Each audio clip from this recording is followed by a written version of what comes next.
Hello, hello, hello, everyone. It is LSID932 on YouTube. Thank you for joining us today.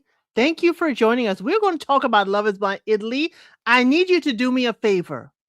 After you hit that like, after you hit that subscribe and notification bell, I need you to buckle up because what we're going to be covering on Love is Blind Italy today is a whole lot of mess, drama, and unprecedented behavior. Though it is messy, we cannot condone it. We are going to cover it. Okay. It was messy. There is a super villain that we have not seen in a minute on Love is Blind Italy. So I have Trey back here, and I know Sam would like to join us as well. And if you have an opinion and you will keep it nice and graceful and respectful, we do like passion around here, but we like to be respectful with our passions. You can certainly click the link and I will certainly welcome you aboard. Okay. Hey, cross country cruiser. Hey, let's talk about it. Oh no, let's talk about it. Because you and let's talk about it all got me all confused. It's like twin children and I can't tell them apart. Let's talk about it. Hey, how are you doing? And let's bring on our fave, Trey. Hey, Trey. Hello, hello, hello, hello. How you doing? How you doing? How's Doing everyone? well today. How are you? It's been a day, but we are here. We are here to discuss. Let's have a good time doing it and talk about these super villains. For real. For real. Oh, yeah, they're plural, but I keep my focus on one. Hey, Mm, Sam. Hello, hello.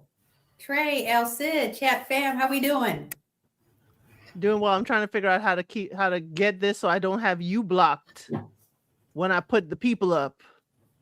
Oh, you might have to block me with my frustration and irritation. It might be best to block me.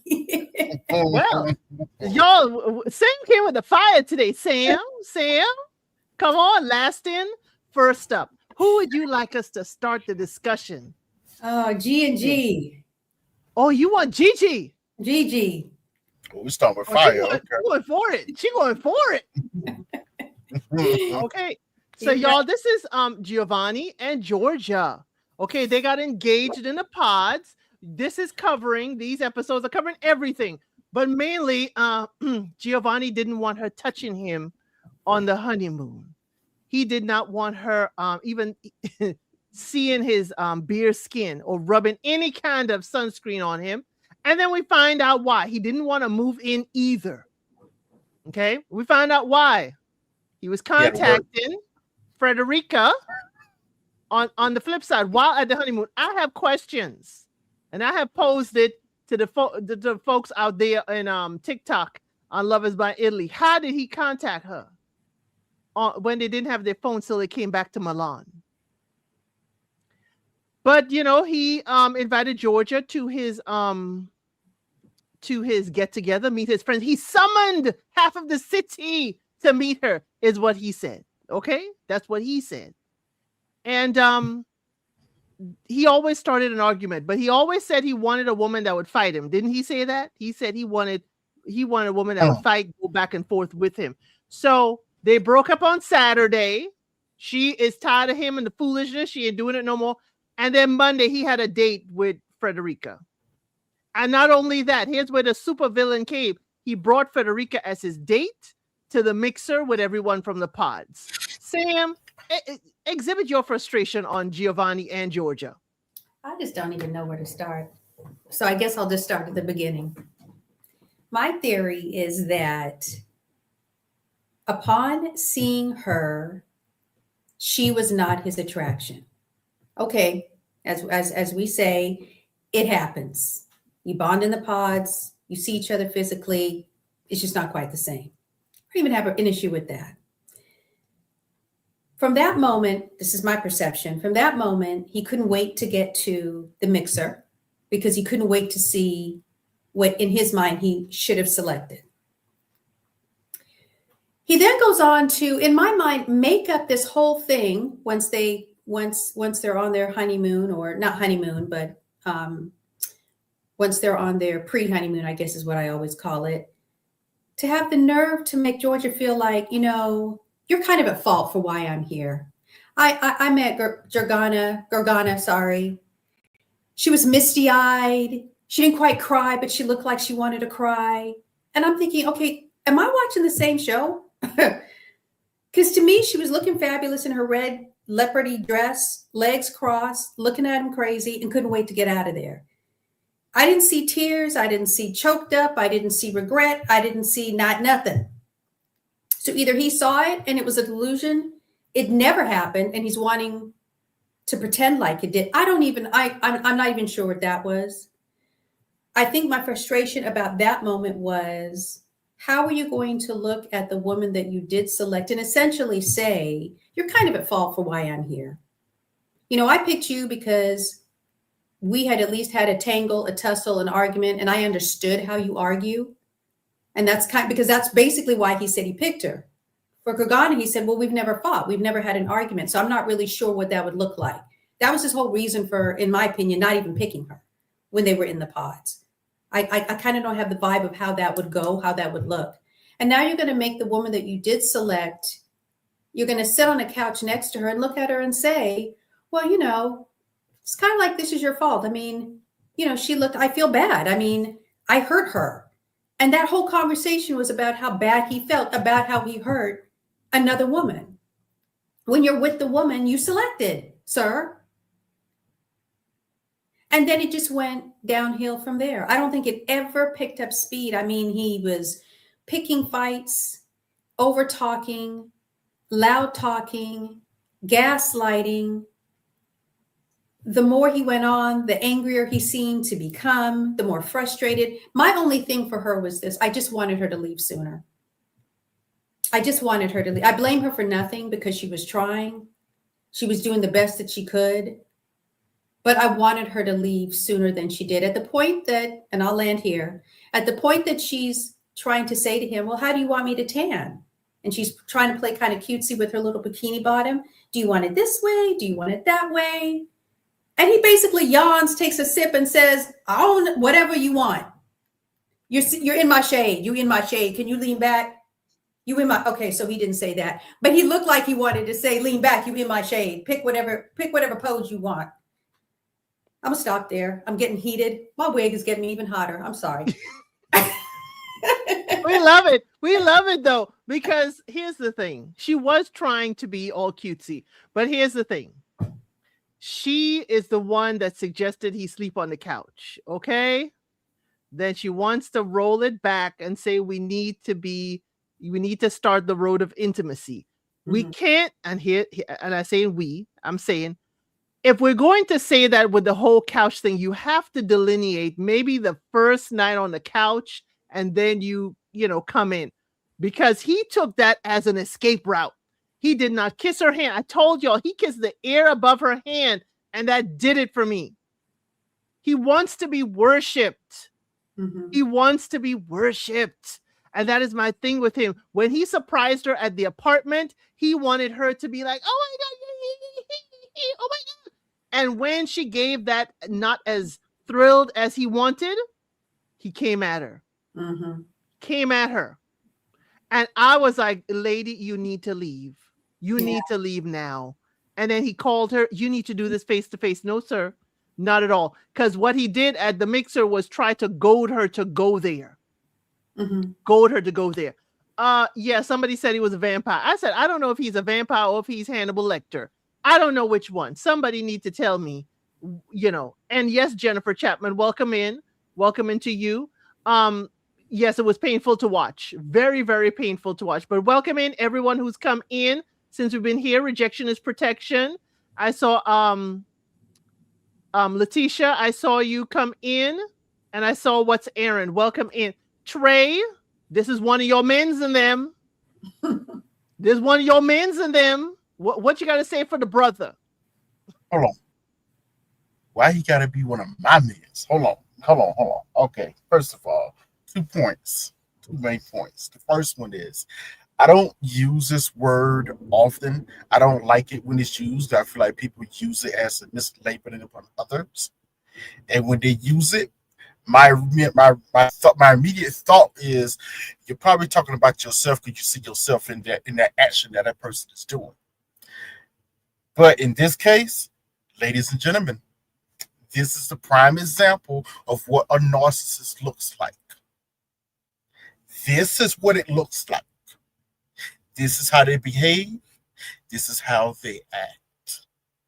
Okay? When you actually read it through and through, look at Giovanni. And pretty much, he tells you that's what he is. That's the funny thing about it. He's pretty much said that without saying it since day one. Kind of funny. Second part. Hello, Samantha. I'm sorry. But Georgia doesn't walk away from this, okay? I can't say I cannot say she cannot go blame this and this. Okay? Because honestly, lady, how many times does this man gotta tell you I don't like you like that? It ain't gonna work before you realize, oh wait, this he don't like me. It's not gonna work. Because I will say this about Giovanni, he said multiple times in multiple different ways, this is not working out. And her stubbornness is what we're talking about. Her stubbornness was like, oh no, we can make it work because we choose to make it work. So I'm going to try to make it work. And this, the only time that Georgia kind of pissed me off was when he introduced her. When Giovanni introduced her to the rest of his cult that he's with. they, they, they asked the question when it started, when it started getting on the subject how important sex is and all this, and I'm like, okay. I was like, okay, where is this going? Where are we going here? So they're talking, and first I hate to give him points on stuff because he pissed me off. But she was a bit confusing. You can't, in one hand, say, "Oh no, it's not that important to me." This, that, and third, and then the next hand, "Oh no, it's 100 times important." Since it's 100 times important. Wait, this what? No, that doesn't compute. That doesn't make sense. Stop talking like that. And then number two, how could she convince herself that his friends was seeing her side of things? The delulu of it all. She could not recognize that no, his friends was telling her, we know him. This is how he acts. Are you okay with that? They were trying to give her flashcards. Like, hey, okay, so you believe in this. Yeah, but okay, but he believes in this. Oh, so you good with that? I'm like, oh God, she cannot read the room. She cannot read the room. Now I'll give her this. The only time that she redeemed herself in a certain manner was how she dealt with Frederica. Is that how you pronounce her name? How do you pronounce her name? It's Frederica? Yeah, It's Frederica. Frederica. How she dealt with Frederica. It was a little drama, it was a little messy, but I enjoyed it because she even threw a shot at her. It was well done. Because I'm sitting there looking at Frederica. Why are you trying to have a conversation with this woman about this? That made no sense to me. Because either way you cut it, you look bad in it. However you flip it, you look bad in it. So why are you trying to have this conversation with her? It makes no sense. But it leads me to my final point on this. This is why I say villains. Giovanni ain't the only one. Listen, I got to add production in this too. Because Elsa started on that point. I'm going to finish it. How in the world did Giovanni get Frederica's number? Talking about they were testing each other while they were still on vacation. How? They didn't have their phones. That's the mainstay of all of this. And the whole setup going on a date, whatever, and they're filming it. That means somebody in production knew ahead of time to set all of this up. So they knew they were going to cover this storyline.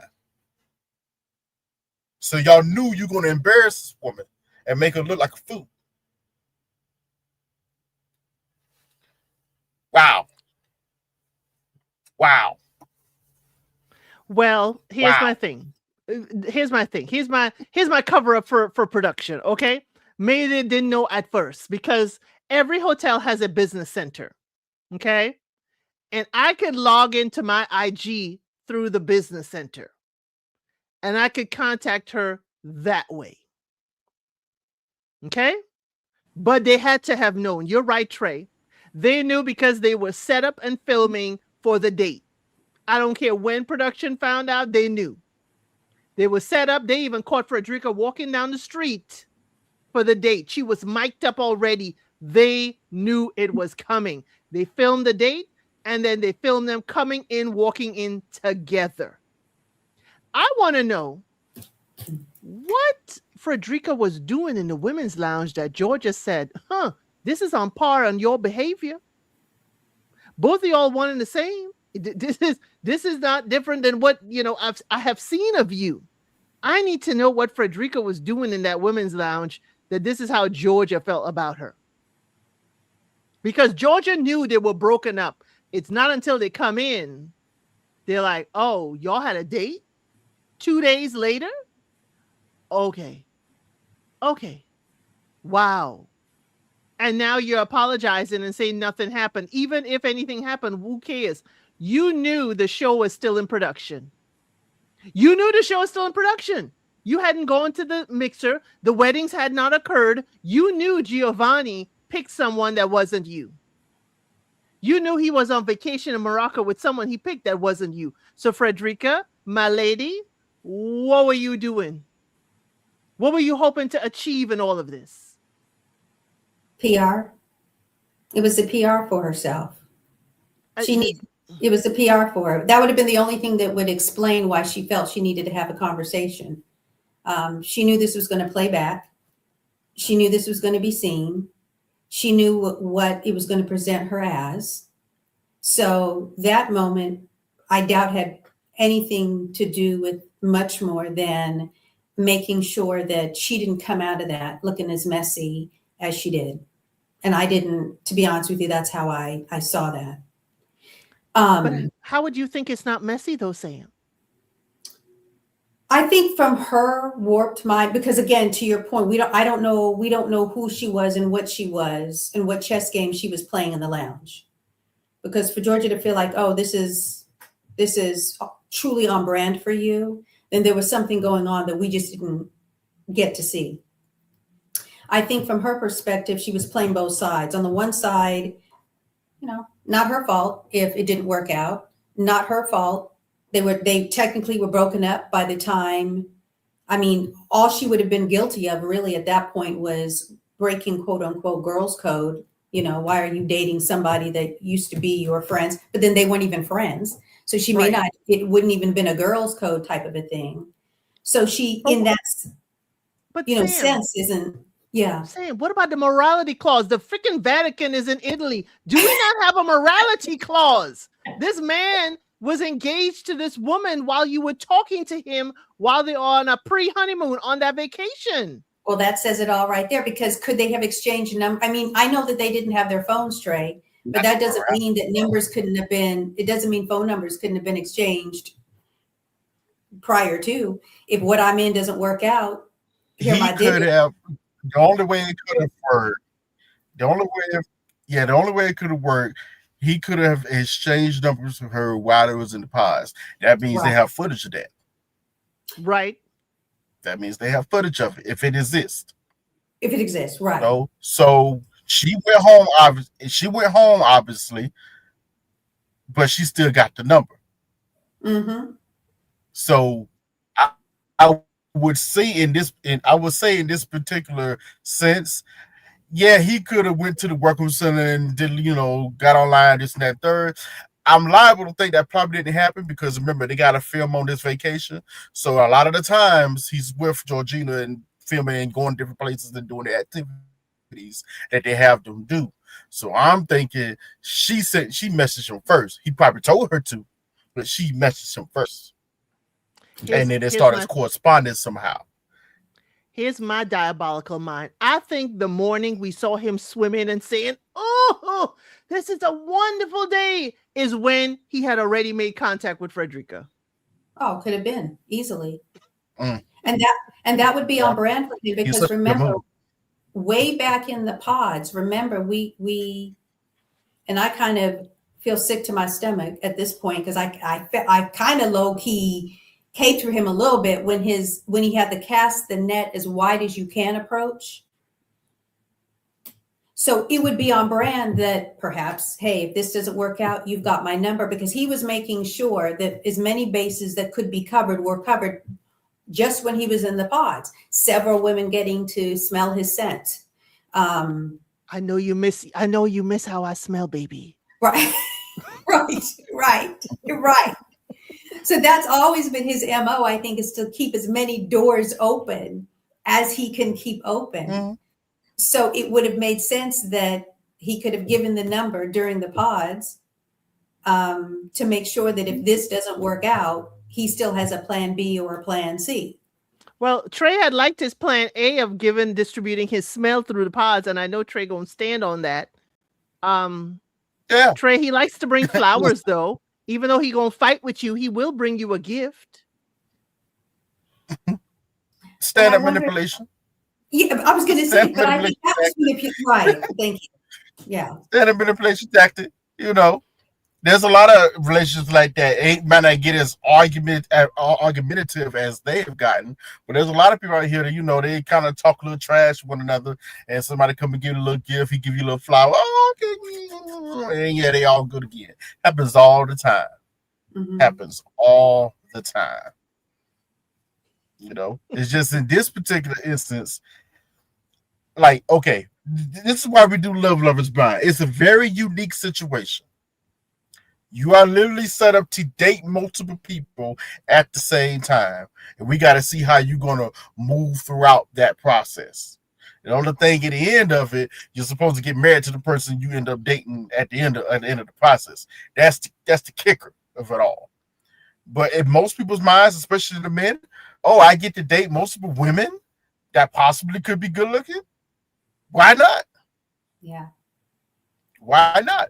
And for some women, oh, I could possibly find a guy that I should like or whatever and meet multiple men. Why not? They just forget. People forget that, first of all, you're coming into this. This is a game you're playing. And you're not the only one playing. Number one. Not the only one playing. That's why I really wasn't too upset with him giving out his scent to multiple women in this particular setting. If he was doing this in real life, like you just meeting women and you got, let's say we out at an event and I see him pulling out 5 handkerchiefs with his scent on it and giving it to 5 different women, the women he met during the night. Bro, what are you doing? Don't forget his number is stitched on the handkerchief. Hey, bro, what are you doing? I know what he's doing. He's hedging his bets. Mm-hmm. But it's real playerish. The only difference is in this particular situation, you're supposed to do it. How you have to be memorable. So you're going to get some repetitive things. That's why I'm gonna say this, and y'all gonna come at me with it. He was correct when he said, I wouldn't necessarily take a relationship with all these people this far. Yes. Yeah. I wouldn't have taken it with Jordana, Georgia, and Frederica. I wouldn't have been pouring out my soul this far.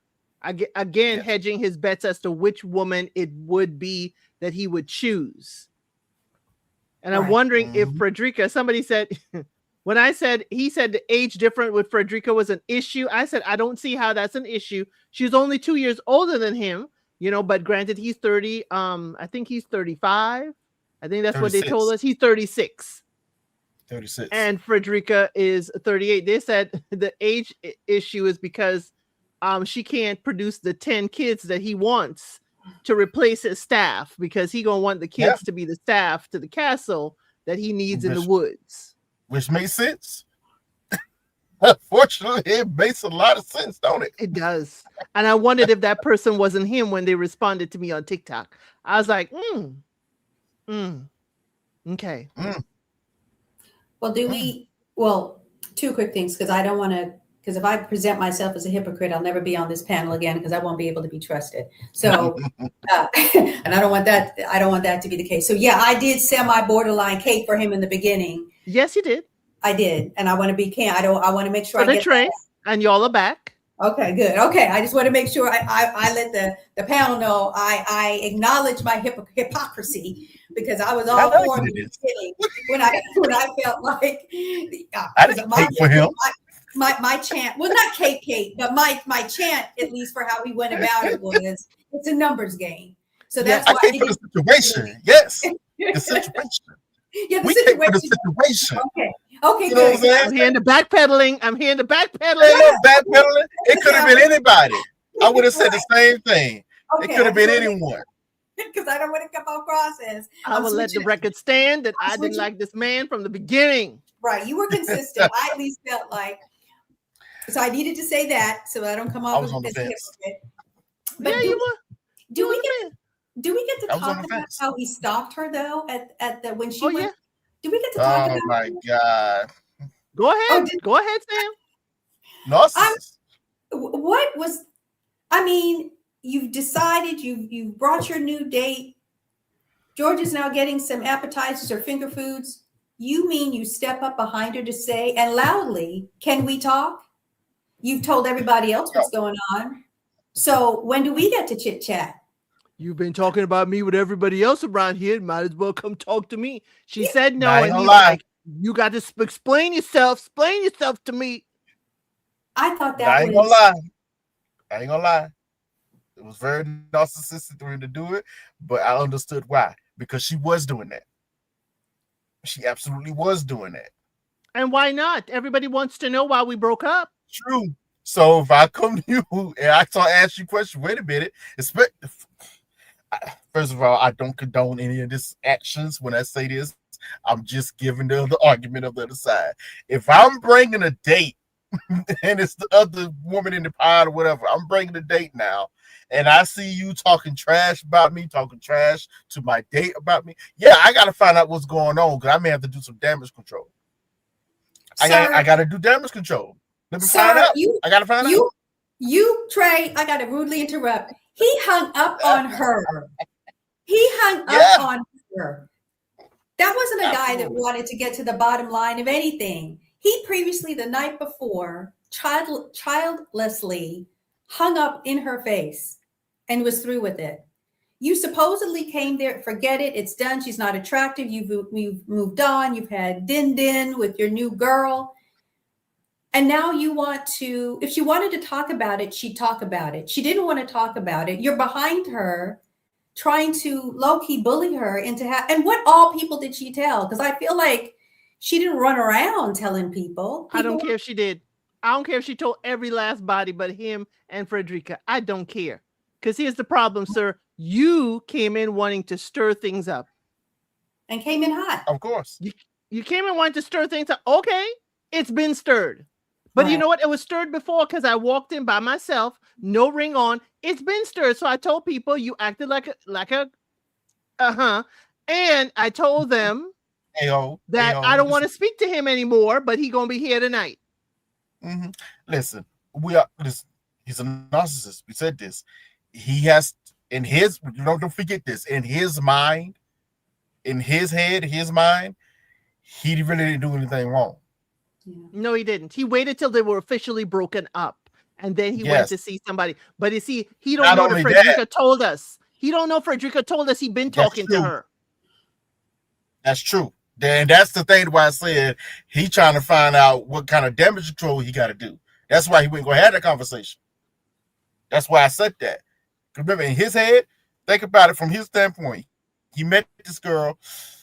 Let's keep it real. The attraction wasn't there like that, but he never disrespected her by saying he wasn't attracted to her or that she was ugly or this and that third. He never said that.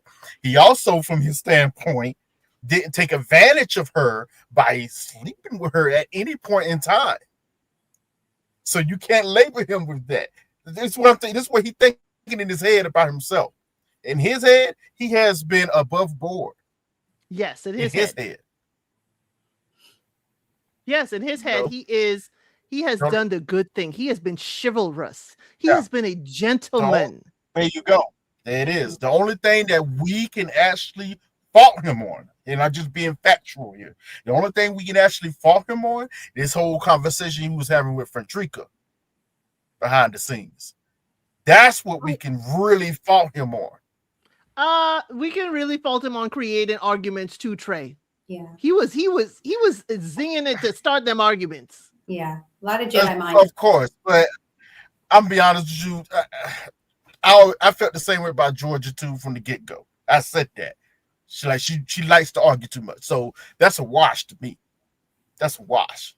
You know, you want to argue with a person that likes arguments. Whatever. It's whatever. Yeah, I did criticize her and say, why are we arguing? You need to stop arguing. Because he clearly said, I don't have a problem with intimacy. I have a problem with you. Yeah. And start calling her names. Yeah. It was we saw this recently. Somebody said what show, we was watching some show, was another season. It said that they had to be rude. Maths. Yes, when Will said he had to be rude to get Brittany to get the hit. Y'all, I'm sorry, it's the same situation. Georgia was not, she was seeing the issues, but for some odd reason, she wasn't taking the hint. She was still trying so hard when you shouldn't have. Like, you only try as hard as the other person's willing to try with you. Mm-hmm. He didn't move in. He didn't move in. He brought a few things when he wanted to surprise you on the move in. He needs grand entrance and grand exit. Yes. I did feel that she. Jesus Christ. I'm trying to get to where you guys are at, because I did feel for sure she should have left much sooner than she did. I was very clear and solid on my feelings on that. Like, no, ma'am, you should go. I mean, I probably would have gone, quite frankly, the night he looked at me and cried about how he was feeling bad about Gargana and how she felt. I mean, that might have been my sign right there, to be honest, to say, you're putting a lot of energy on that. I'm not sure what's happening.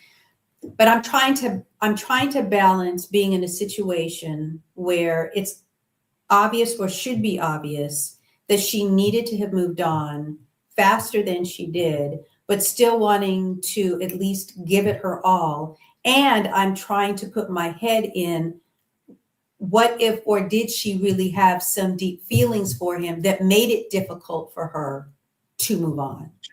She liked him. It was obvious that she liked him. She liked him.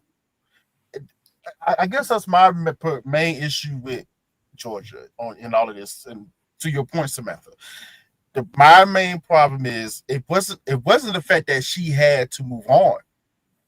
She just would not let him go when he was trying to go. Okay, that's a distinction. He was trying to go.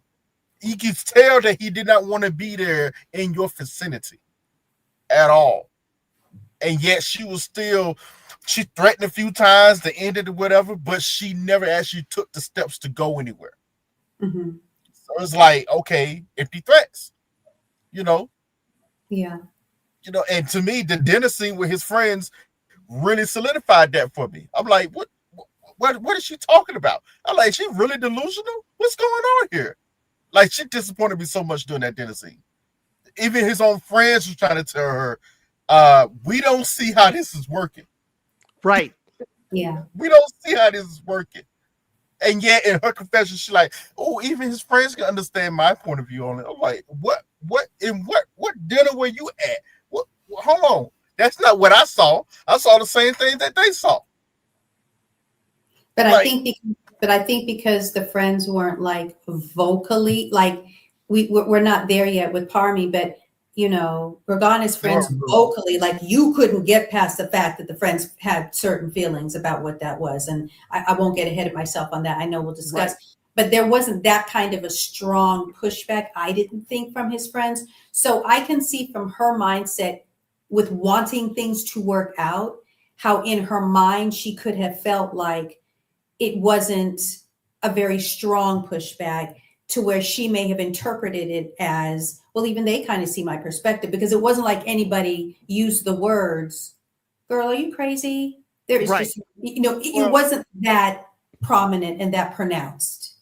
well, So I felt like that's, I'm sorry. no, no, I'm sorry. Go ahead. The pushback was the questions themselves and the type of questions they were actually asking her, because Mm-hmm. they would bring up a point that something he believes in, and what are your opinions on it? And she'd be like, "Oh, okay, no, I believe in this and this, this." They got, well, he doesn't believe in that. How is it going to work? And she says, "Oh no, we should just choose to do so." Huh? Now I get what she was trying to go with that, but these are obvious people that doesn't fall into that category of belief. Like, nah, if we're not on the same page of line, it's not going to work. That's where they were coming from. Mm-hmm. If you're not going to get with his program, it's not going to work. But they didn't say that. You know what I'm saying? They didn't say Not that those. we saw. Not that we Yeah. saw, correct. Exactly. Yes. Not that we saw. And so I think that if they had said that, maybe that would have given her the kind of bump on the back of her head to be saying, boop, listen to what they're saying. And they weren't that pronounced about it. I'm just saying, maybe that's why. I just wish she would have pushed back on him. Like he said, how are Yeah. you as a scientist going to want to go run the bed and breakfast castle with me in the forest? I wish she would have pushed back. And I how had is the an same event question. manager dressed like you dress going to survive in a castle in a forest? Yeah. You're not wrong. Yeah, you're not wrong about that. How you going to raise the kids? Well, yeah, she probably could have pushed back with that, but he obviously said from the beginning with that's where he wanted his life to go anyway. That's where he's Right. headed to. Mm-hmm. That's where he said his life was headed to. So he said that from day one. He's been talking about that. He said that from day one. But I did have the question that he asked her. I have to admit, I asked the same thing. I was like, wait, your life is totally different from what he says he wants his life. Why are you attaching yourself to this? I don't like giving him bail, but the question was real. This does not compute. We live two different lives. How can you attach yourself to the life I want to live? How does that work? Because told her you come across a different type of woman. You're a very independent woman, which I appreciate out of you. Mm-hmm. How are you going to be able to cope with this? She really didn't have an answer. She just, I'll just change. Huh? No. I But then wouldn't that's the believe that if some question. woman told me that. Yeah. Rosho has the question. Why did you ask her to marry you? Out of the three women we know Guys you on go the to the truth. end with, why?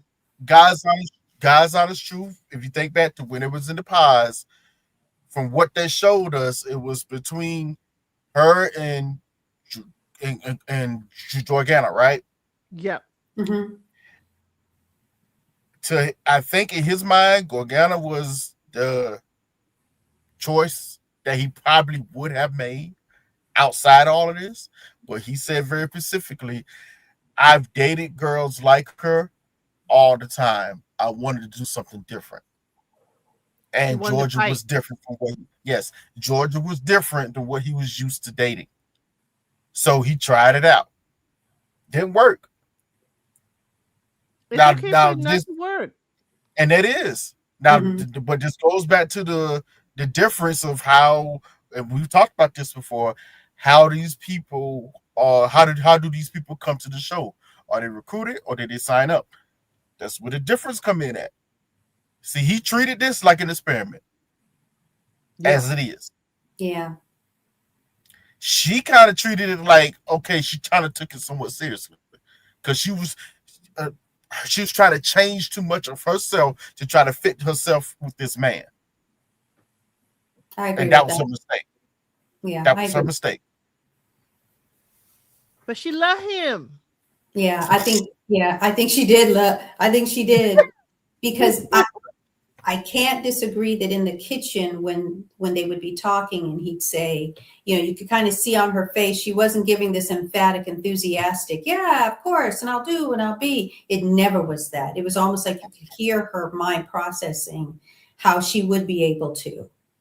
Right. And that's why I say I really think she really liked him, She was loved kind of him, and really wanted this to work. So that even when she. she was doing the ridiculous, she was still I, trying to make it make sense. And I do like your distinction, Trey, that you said earlier, to my rant about, well, not rant, but my observation that I wish she would have left sooner. I agree with you. Your point is well taken. She just wasn't willing to let somebody go that didn't want to be there. it was one of those things. I think she liked him enough to change some things about her that she probably normally wouldn't change. That's correct. You know, Yeah. and Russell just asked the question. I think that's a good question.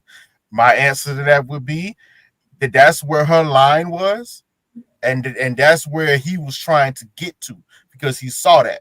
That's where he was actually fighting her at because he knew daggone well you're not gonna want to stop your career, but being with me may require you to do so. How is this gonna work? Like you can say what you want. He's a narcissist. God, I don't like this dude, but he ain't no fool. He knows the type of life he lived. As soon as he got to know Georgia a little better, even though she was saying that she said a lot in the pod. She did say she would change this, that, and third, yada yada. She said those things. But after he got to know her outside, attraction was one thing. That was one thing. But as he got to know her, now you're not about to give up your career for the life I'm trying to live. Like, no, She I is didn't not believe trying it. to be the bride of Dracula. Exactly. And listen, in full disclosure, I ain't gonna lie. I would love to have a castle my daggone self. Um, decorated like that, Trey? Decorated No, like that? no, mine's gonna look. It's gonna look. It's gonna be outside castle, inside modern. It's gonna have a lot of modern feel to it, whatever. I'm gonna Okay. have some carpet somewhere. I'm having carpet somewhere. There's gonna be some wooden floors. Maybe some He special had tile. carpet. Yeah, He had tapestry on the walls, Trey. I'm not doing tapestry. Okay, I will have curtains.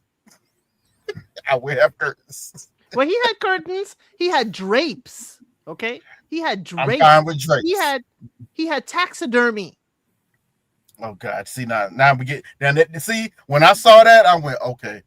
I now fully understand what type of man he is. Him and his friends different play Dungeons and Dragons on the weekends Yes. when they were younger. Okay, which ain't nothing wrong with it. It's a fun game to play. Okay, I played it a few times. But even though I played it, you never see me try to live like it. You come to my house, it don't look like that at all. Well, Come to he my had house, he you gonna had be nice, clean with a bunch of candles sitting all around. That's my house, and smelling good food. The kitchen always going. he had the That's my house. peacock. He had the peacock, which I think he is. He is Yes. definitely a peacock. He Yes, he also is. had the viper ready to strike, which I think he is. There's a lot of things in that room. I said, "Oh, Giovanni, this is all you. Really all you. Mhm. You telling on yourself with this decor." But Mhm. it looks to me like we can have a good, clue dinner at his house. Right. He's a vampire. He finished. Listen, he didn't. He has watched and read Bram Stoker's Dracula multiple times. You know what I'm He saying? lives He it. has. Yeah, he lives that life. That's what it is. That's why he wears the cape when it rains. Hey, I don't mind the cape. I think we need to bring capes back. Me personally, but that's just me. I love a good cape. You want Okay. me to start back up House of the Dragon? I'm bringing out the capes. Okay.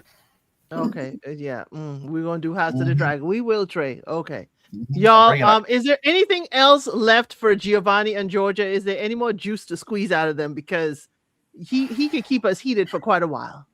The Yeah, only let's go. the only last point I'll have is I like Rosho's question in terms of, what was she, she did say she wasn't willing to give up her career. I think that's a good question, and if I'm wondering if at some point she might have reconsidered adjusting her career for how it seemed that she was not full blown acquiescing to him, but seeming like she was open minded to. I don't know. It's I don't know the depth of what she was feeling. I didn't get the feeling she wanted to give up her career, but I'm wondering if she could have been gaslit into that. And is She it could have that been. persona, which is why she continued to stay longer than I felt? You know, I wonder if she could have been open to that. And that's the kind of the scary part of it all. Maybe that's why she stayed, because she was open. If this man loved me enough and our Yeah. vision was the same, I would give it all up for him. Yes. But it's not giving it up. I think when we keep saying giving it up, I think Georgia's thought is, I'm not giving up my career. I'm Yeah. attaining something else I want, a family and a love that I, always wanted. I don't think she would see it as giving up a career. Right. Yeah, she thought Yeah. in her mind, which I'm not saying she's wrong for. She can have. She thinks she can have both. Yeah. Yeah. She knows. She have to make some sacrifices here and there, but she think she can have both. Right. And I'm actually on her mindset with that. I have the garlic. That's funny. Make sure I'm actually on her side with that thought What are your process. garlic There's in no hand? reason.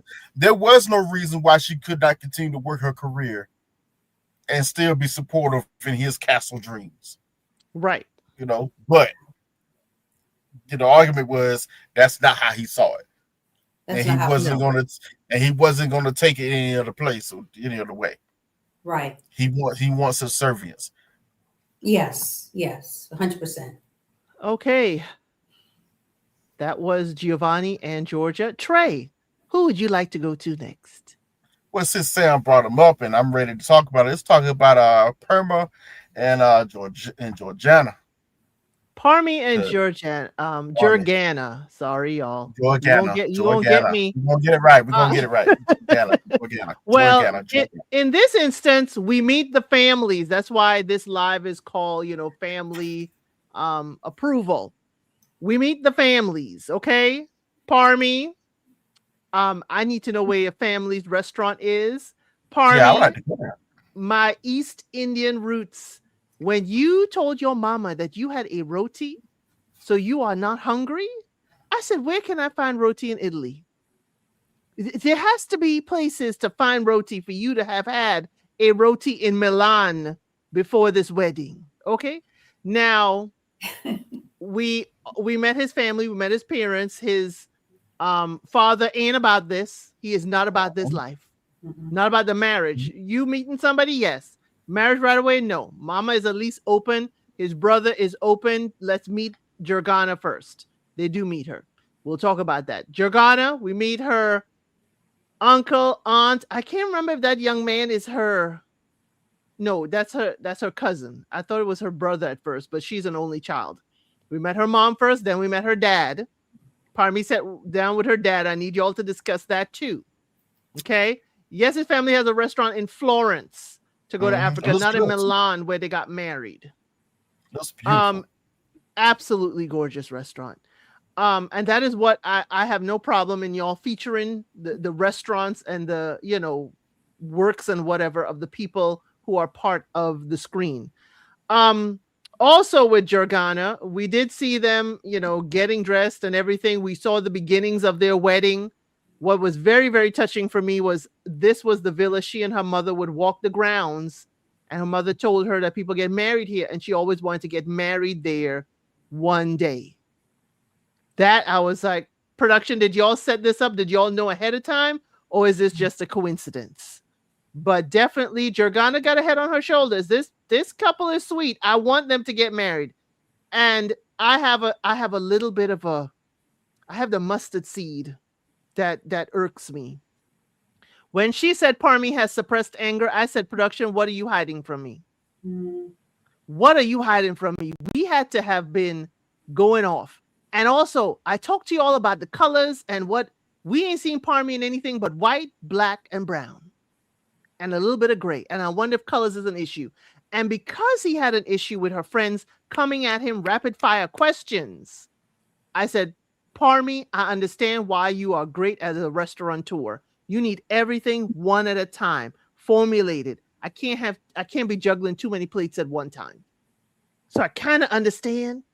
but I want to see how does his anger, his suppressed anger, present itself, because she ain't no pushover. And if he was carrying on with her like another couple we're going to talk about later, I think Jordana will give him as good as he's given. So, Trey, since you picked them, start us off with Parmi and Jordana. I would start off by saying I'm. Mm, there's so much here. I to your point first.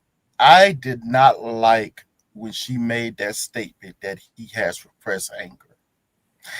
Now, the reason why I didn't like it, it was only said after he met her friends, number one.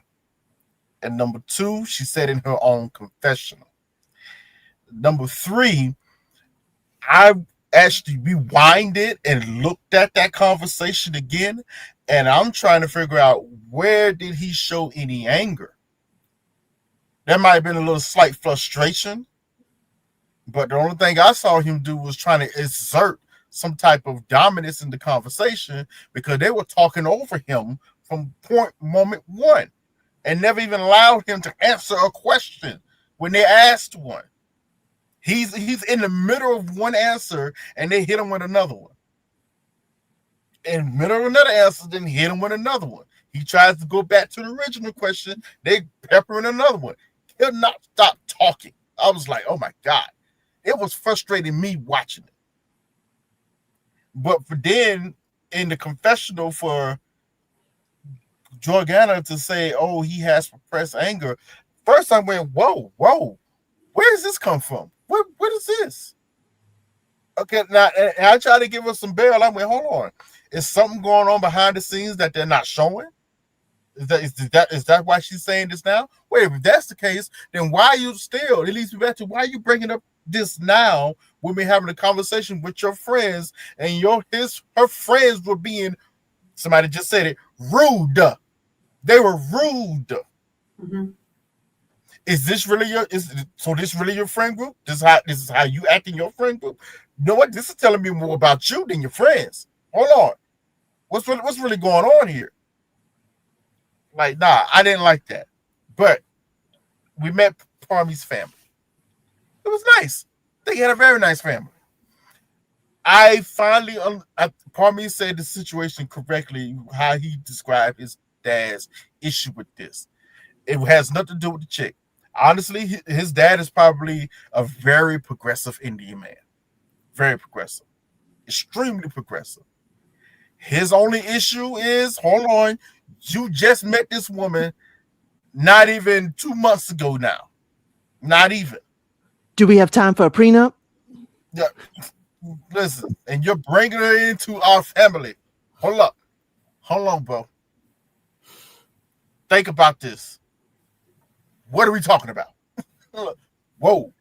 Now the mom. What do we know about Bulgaria? What do we know? Yeah. I think the mom is just going along to get along. I don't think she likes it too much either, but she wants to try to support her son. You know, so she's going to kind of be on his side. But I think she feels the same way as Pops do. You know, the brother, I think that was the brother, right? The brother's like, hey, bro, I love you, but I see what dad is saying. So I'm like, what are you doing? And part of me understands this is crazy too. He gets it. Now I think Parmi. I think their dynamic is, yes, it's a family-owned restaurant, but I think his parents are getting on the tail end of things, whatever. So they're probably still listed as main owners, whatever. But I think Parmi is the general manager. He's running it. It's not just one restaurant. I believe they have 3 or Oh, it's a 4 chain. restaurants. Oh yeah, Yes. yeah. And he's probably general manager and running it half. He's half general manager and half running all 3 of them, probably bouncing back and forth. You know, where he needs to be. So yeah, he's probably pretty busy. I just don't figure out. I'm still trying to figure out why every time Parmi goes away, he's just like a hobo. Like, bro, you ain't got nothing else to wear. Like, bro, don't end up wrong with it. But everywhere they went, I was like, bro, come on, bro. I know you can dress better than this. That's why I was so glad when he finally put on that suit. I was like, bro, you the best dress. Period. That suit was fire. Mm-hmm. I love that. I have to stick up for him. Those were quality hoodies and t-shirts, Italian made. I know they were quality. I could tell they were quality. My only issue was they did not go with the event that they was actually at when he was wearing them. I was like, bro, this was not the place you should be wearing that. Okay, this ain't it. You know what I'm saying? I know you don't go to work just like that. I can tell that right off the bat. You should have brought one of those suits out the closet. But besides that, Georgiana and her parents. Ooh, I think the mom is somewhat cool. The dad, though. You ever seen a situation where you see somebody is trying to keep it together because they're on TV? They're like, yeah, let me break it down. I, I'll put this. I do believe the dad when he said Parmy seems like a nice guy. He's cool. I don't really have an issue with him, but I do think he does have some prejudices in mind. He doesn't want to say it, but yes, you're married. You know what? I'm gonna shoot him some bail, even though I don't believe it. I'm going on record saying this. I don't believe it's what I'm about to say, but I'm gonna shoot him some bail. I think in his mind, he fully understands that his daughter is marrying an Indian man, and not just him, but other people are gonna look at that couple in a certain type of way. They're gonna go through hardships. They're gonna go through trials because they're two different people from different walks of life. Trey, It's could going to he be be concerned that his daughter's voice may be silenced because of the thoughts of that culture? you know what I don't know if I can go that route because their culture would mirror that. So, you I know, agree. I agree. their culture, their culture would mirror that. So it's like, I don't know. Yeah. I will say it wasn't as bad meeting her dad. It wasn't as bad as I thought it was going to be. It wasn't as bad, Do you think that was the but first meeting? Because I don't think that was the first meeting. yeah, it did give like they kind of met each other before, didn't it? Like Yeah. we met the day I don't before know. just for coffee, so you don't spaz out on camera, Dad. Oh yeah. Oh yeah, they said that, didn't they? Hmm. Hmm. Interesting. Had to be prep. They had to be prep. Hmm. I don't know. They've been the darling couple this whole season. Understandably why, but I'm gonna be honest with you. I said this from day one. Parmy is the darling one out of this situation. Okay.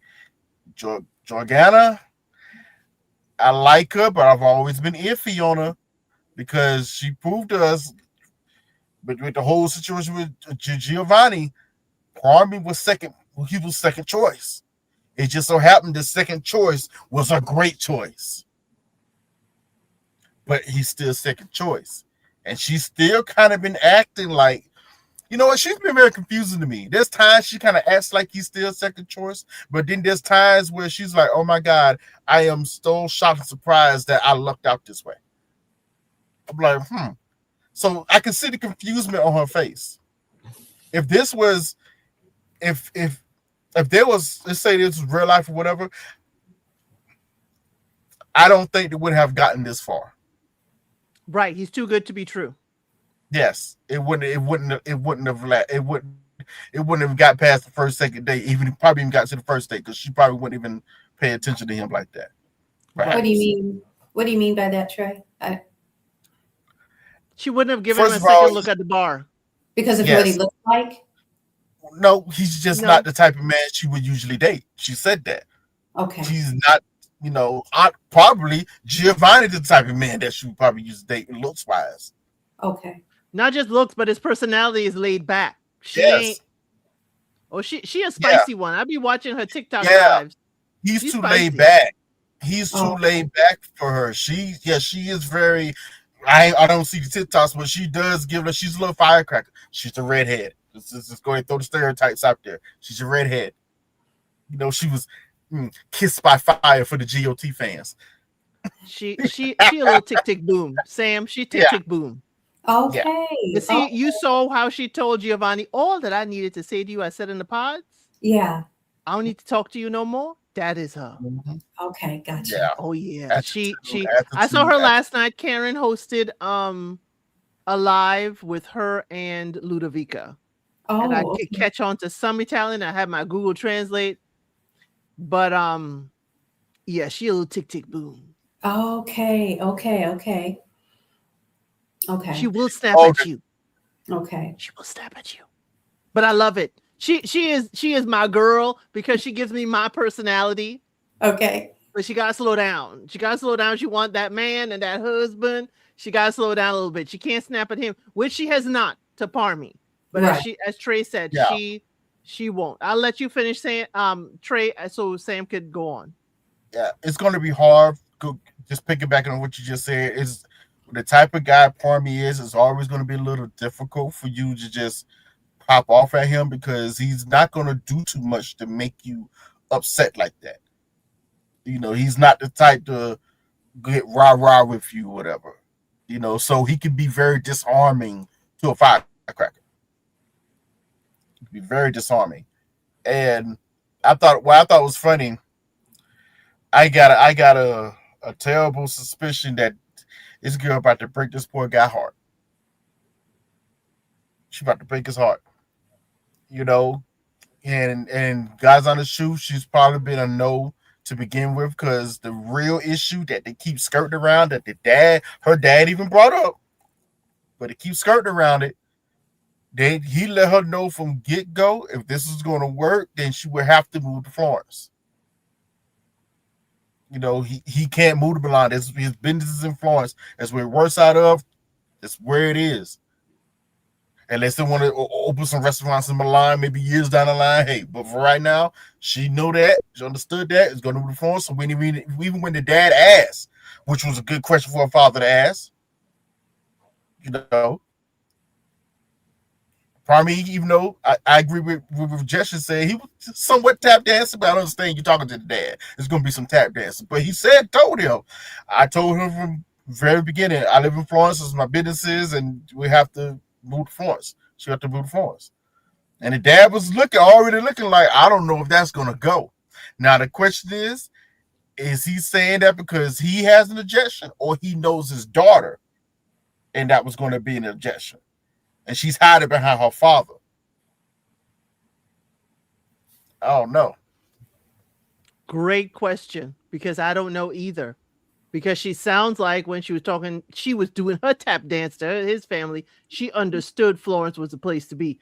And is it that she going to say no because of that? I think that's going to be the reasoning.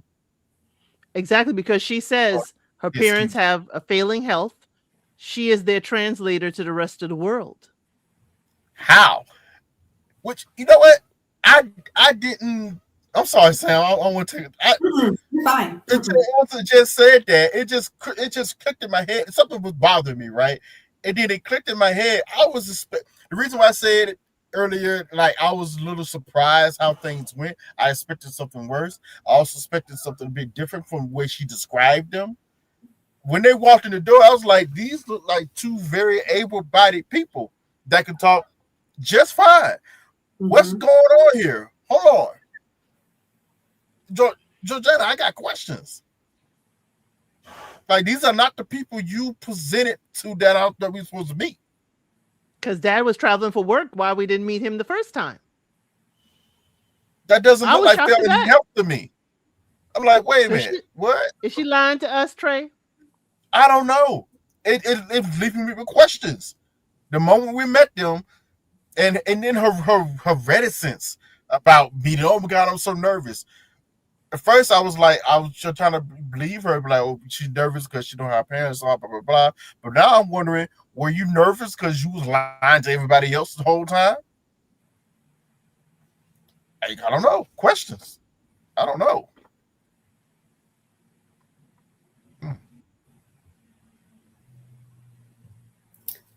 Yeah, Trey took my talking points. My goodness, I'm scrapping at the bottom of the barrel because you you didn't leave me nothing.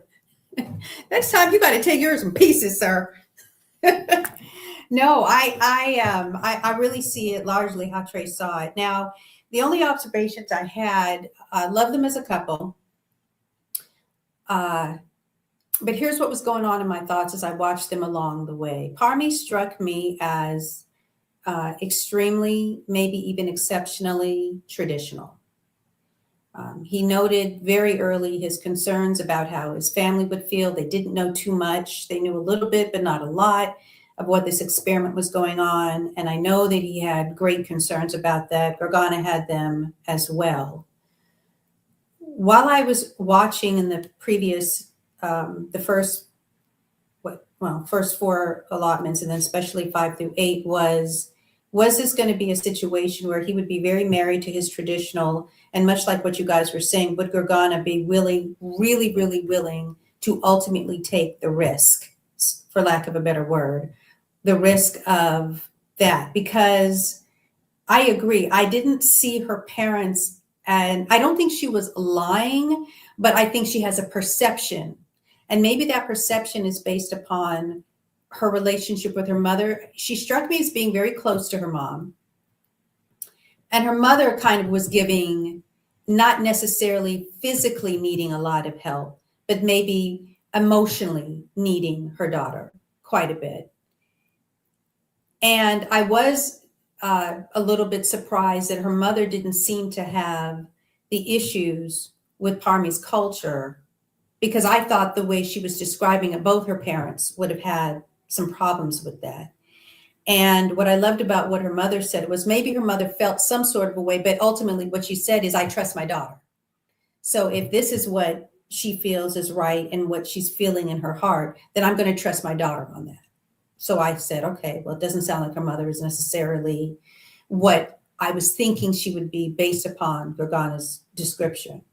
Or it could be I trust her to say no. Or it could be I trust her to say no, that ultimately this isn't going to be, yeah, could be. I trust her to know better. I'm not going to tell her. That's a good point. That's a good point. Could very well have been. Now, I think her father definitely matched what I thought he was going to match up to be in terms of his resistance to Parmi. I don't think he was tipped off about the race ahead of time, because he didn't act like he was. He might have been put on the be on good behavior, but I don't know that, because he didn't seem, because I'm assuming the older gentleman that was with him was his brother, because I think he said, hey, I know that your uncle isn't saying much of anything. And the uncle's thing was, don't get married. So, so I think that was on brand with how she had described him. He seemed to meet what I thought. The only way those two could have gotten ahead of that is if they had been a little bit more forthcoming with both of their respective parents about what the idea of this competition was, and they just couldn't, or wouldn't do that. And so they built in the anxiety themselves, because had you had that conversation ahead of time about not even what it was going to be, but potentially what it could be, then I think it would have made those introductions a little bit less tense and a lot of worrying for both of them on the front end.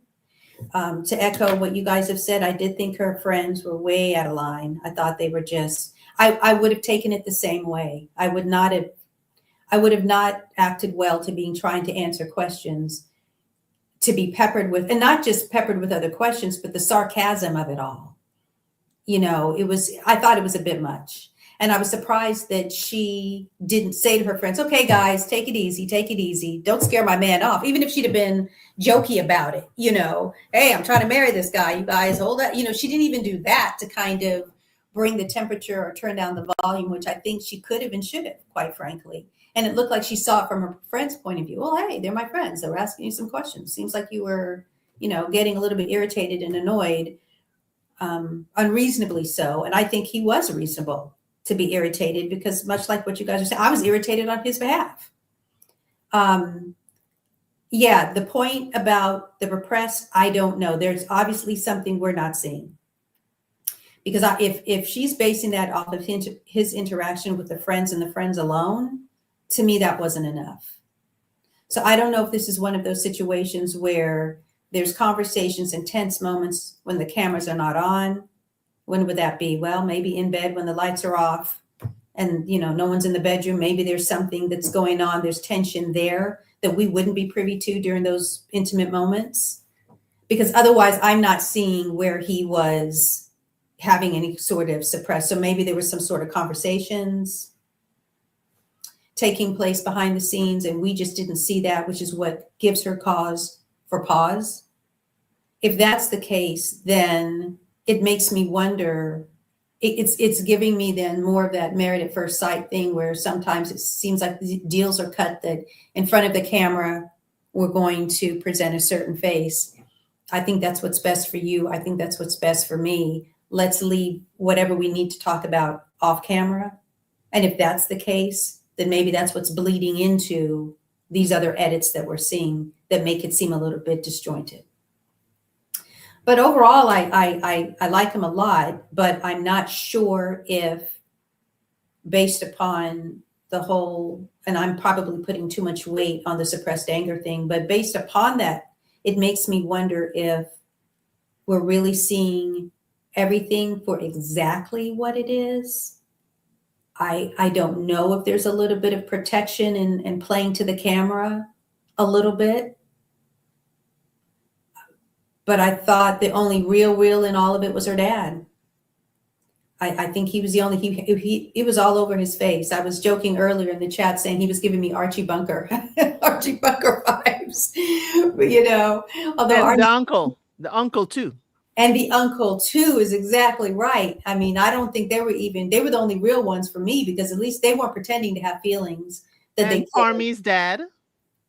Yes, for a different set of reasons. Yes, at least his is a reasonable pushback. At least his is coming from I don't have an issue with love, but marriage is tough. In the best of times and under the best of circumstances, marriage can be, it's a game of compromise. And this short period of time, it hasn't even given you the opportunity to see what is what. So at least his was a reasonable hesitation. Her dad's, to me, was coming from at least a couple of other places and spaces. So, yeah, I'm trying to ask myself, would I be surprised if it's not an I do? I want it, but I know I'm not going to be surprised. Each of them have a reason to say no. They each have, yeah. But for the overall theme of things, I would love. I said, my short is don't play in my face. Don't play in my face. I would love for these two to really get married. Yes. But again, I here's where I'm going to push back on Jordana. Apparently, that's why I was looking down. Apparently, Milan is more diverse and mixed than Florence. Okay. The immigrant population in Milan is more.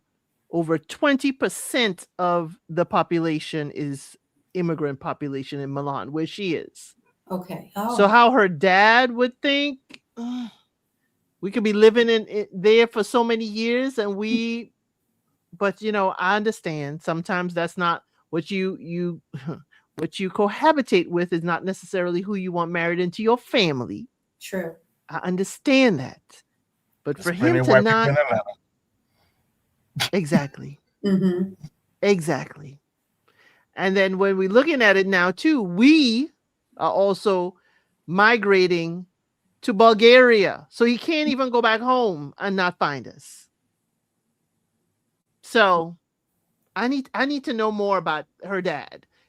And I'm going to give him the grace that maybe he thinks culturally he doesn't want his daughter to be kind of silenced, and the way we think about a woman of East Indian descent who are married to East Indian men. Mm-hmm. I think he needs to know how progressive Parmi, his family, is as far as everything is concerned. Also, his dad, needs to also be open that Parmi is bringing, not Parmi, Jurgana is bringing her own culture to their children.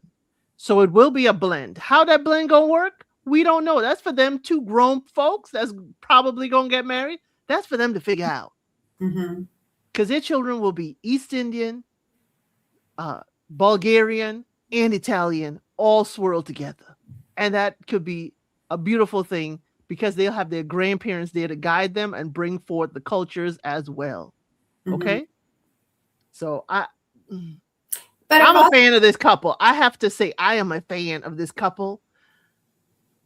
Only because she tick tick boom like me, but again, I really want them to get married. But I watched that preview and that bride crying, running off, looked like her little triangle in her shirt sleeve, and I'm upset. yeah, now you got me all messed up because I saw that recap. I said, "Oh, I shouldn't have watched this recap because now I'm biased. Now I'm nervous. This is gonna be a long wait till Monday. This is What if gonna be a Parmy long. says no? Huh? What if Parmy says no? I can see him saying no. I can't see that.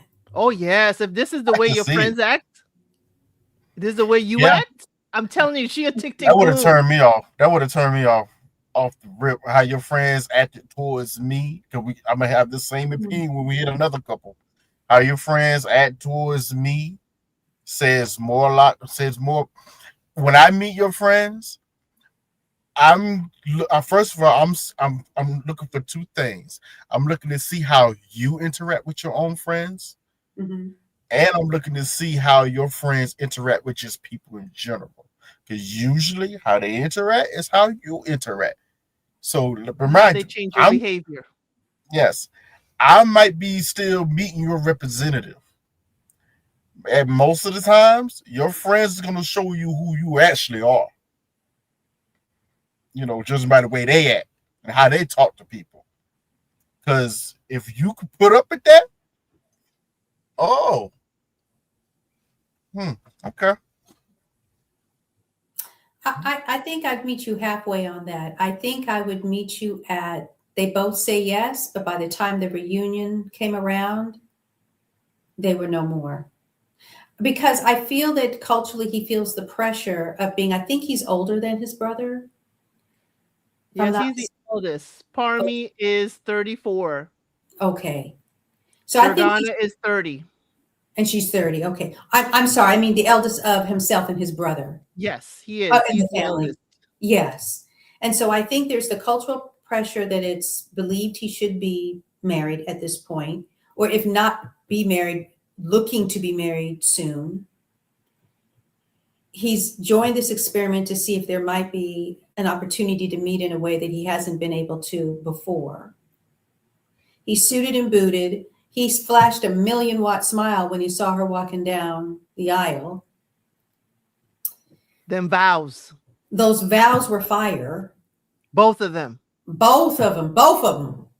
I Both of said, them. Sam is crying. And you Sam is know, crying. listen, brought the tissue today just in case I might have to dab. Yes. Sam is crying. Yes, beautiful. So that's why I say, and it's not really pushback trade, it's just more of a I'd be surprised if with all of those things, there was a no. I know, Rochelle, I'm so dramatic. I'm so dramatic. I am Yes. so dramatic. But that's why I'd be surprised if there was a no.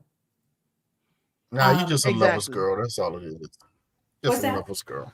You're just a lover's girl. That's all. I know. I'm just glad you're not making fun of me. It's beautiful. It's sweet.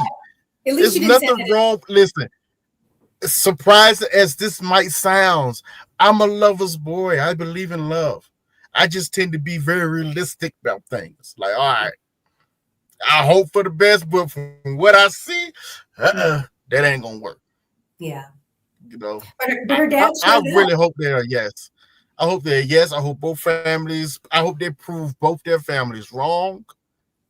But for what I see, cracks, and more cracks, and the cracks are getting bigger. Yeah. See, that's what Rocha said. We need y'all. I need y'all because my life would be out. I feel for them, but I don't know. She a tick tick boom. We're about to go off. But this is the one couple I do really feel for. And again, the coming from as immigrant children, they know the struggles of their family. They know the struggles of being an immigrant in Italy, and to find each other, choose each other, and they've been going smooth sailing. They have hiccups. I'm not saying they're perfect, Yeah. but they have done well in adjusting to each other and hearing each other and being there for each other when anxiety goes off. Because she had a panic attack. She had a panic attack. And he was there for her when she Yeah. woke up carrying on about this whole thing. So again, these two I am invested in. I mean, emotional invested, but I would like it. And this is the place where she always wanted to get married as a little girl. Oh, yeah. Again, I am invested. But again, I will understand if either one of them say no, it's gonna break my heart. But I will be up at 3 a.m. waiting for the episode to drop, okay? I'm gonna be up Monday at 3 a.m. I got to leave to get to work at 5. I may just drop a few shorts and run out and go to work, but I'm gonna be up watching at 3 a.m. at 1.5 speed to figure out who married and who ain't. But y'all, we need to move on to the next couple. Okay. Okay. Who shall I pick? Let's go for Tick Tick Boom. Tick Tick Boom. Oh my goodness. Elisa and Alessandro. He's Alessandro A. It's so funny. There's an Alessandro A, B, and C, and that's based on their last names. That is too funny. Okay. So Told y'all. I told y'all. Mm-mm. I said it last week. I told you. I'll let Trey go first on this one. I know he's excited. I'm gonna go. So to summarize this, these two been tick tick booming from the beginning. Yep. Apparently, Morocco was a wonderful vacation, and they both like, can we go back to the way we were in Morocco? They've been at each other like cats and dogs. And the lost in translation, I thought she meant he actually threw things at her, but he didn't. He was throwing words at her. And the inside the apartment camera worked for these two because we got to see her up close and personal. Could y'all imagine if he was standing over her, yelling and screaming the way she was at him? Yeah. What would we be calling him? What would we be saying about this man standing over this woman, yelling and screaming at her that she's a waste of time and a waste of Abusive. space? Abusive. Yeah. Okay. But we can speak real proper when we're talking to the parents because we doing the tap dance as the chat says. But they decided to break up as they should have. Mhm. The story they're going with is that she has left him. He's allowing that story to go along. She left him. But the way she carried on at the mixer, I said, ooh, we see Elisa. See Elisa. She let Davide D or Davide C hug her from behind. And even Giovanni said, oh, you a wild one. And if Giovanni could say that, and then she using profanity for every other word, I'm not saying he's a saint. He ain't no saint either. The man has no ambition. He's sitting down there playing his Game Boy. Mm-hmm. Now, this one I would think has repressed anger. But, Trey, go ahead. Dig in. I told y'all last week. I remember saying this. Everybody thought I was like, oh, no, what? No. I remember clearly saying, that girl crazy. I know crazy. I've dated crazy. That girl nuts.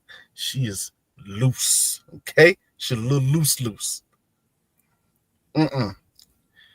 And I also said, everybody was trying to throw the little, oh, he's so young, he's immature. And I went, immature where? I said the immature one is, I think it's her. I said that. Like, ooh.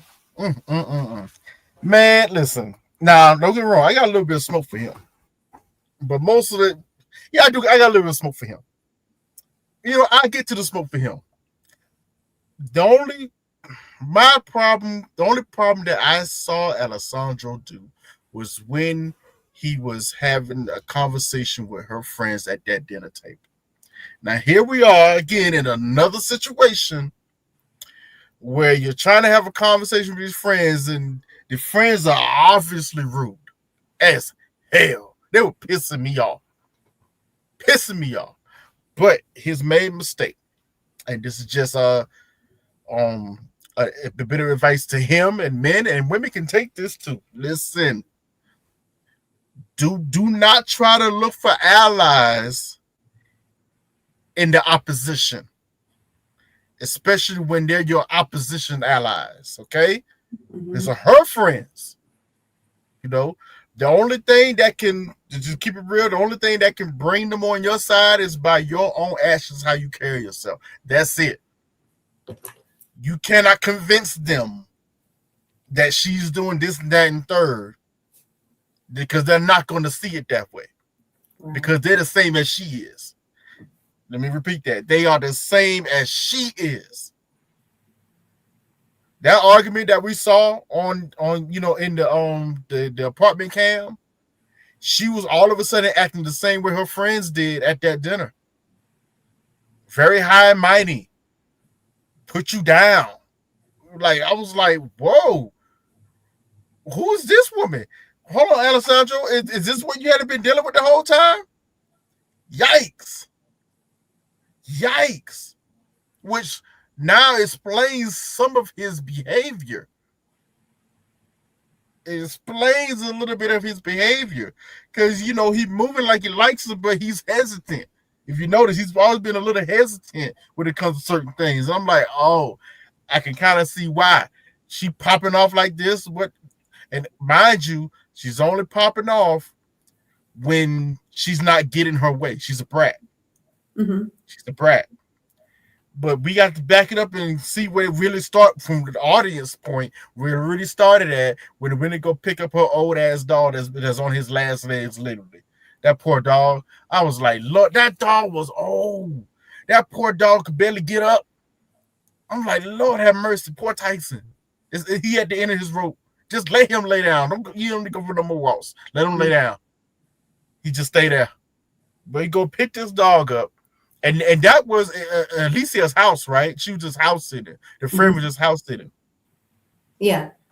First of all, go to your apartment.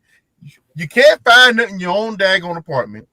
Then you try to blame it on your friends, talking about should have moved things, this and that third. The friends looking like, I ain't really moved much. I mean, I just sit here and watch TV and watch the dog. And then you going off of your friends. Alessandro's watching this. He's like, damn, why are you talking to her like that? Damn. She watched your house and your dog. Why are you speaking? Damn. And then he finally said something. I ain't gonna lie, I probably would have said something too. Especially in this particular situation. I probably would be like, hey, why did you talk to your friend like that? That was, I don't know, it just seemed a bit rude. Were you upset with her or something? Like, that would be my question. Like, no, she was rude to her friend. Mm-hmm. And you notice when he spoke up and tried to defend the friend just was like, oh, this is how she is. Oh, so you just used to this type of abuse. Oh, okay. See, it is in these type of friend groups, you're going to have the ones who does the abuse and the ones who take the abuse. We met both. In her friend group. She's probably the low end of the total boom that take a lot of the abuse. She just takes it because those are her friends. And she probably don't have too many. So she like, oh, these are friends I got. Even though they treat her terribly. Because I felt bad for the friend. I'm looking at it, I'm like, damn, whoa. Because you ain't about to come and talk to me all crazy and I'm sitting watching your dog. Like, what? Who you talking? First of all, this is your house. If it ain't clean, it's because you left it like this, okay? Trey took off his glasses. I ain't gonna lie. Alicia pissed me off. I was pissed off watching it. Oh, and I was home too, so I ain't had no time just to sit there, have a little drink and watch. Oh, I was like, you got to be shitting me. This is not happening right now. What? Is she tripping? What's going on? This is after Trey said, see, I was right. And I didn't want to be right. I did not want to be right. I'm just looking at her. I'm like, nah, I can feel it. I can sense it from her. I know this chick. I know this chick. I've dated this chick. Oh no. Oh no. Oh no. And sure enough, I'm like, wow. Wow.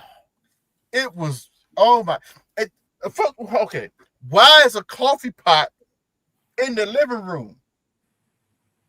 I don't know why that bothered me, but it bothered me when I saw it. And then she was complaining about the coffee pot. You put it there. What you talking about? The first was like, that's where you have it. That's where you have it. What? Why is a coffee pot in the middle of the living room? So somebody make this. She is a chaotic woman, and she lives a chaotic life, and her apartment explains her chaoticness. Okay, let me put this back on now.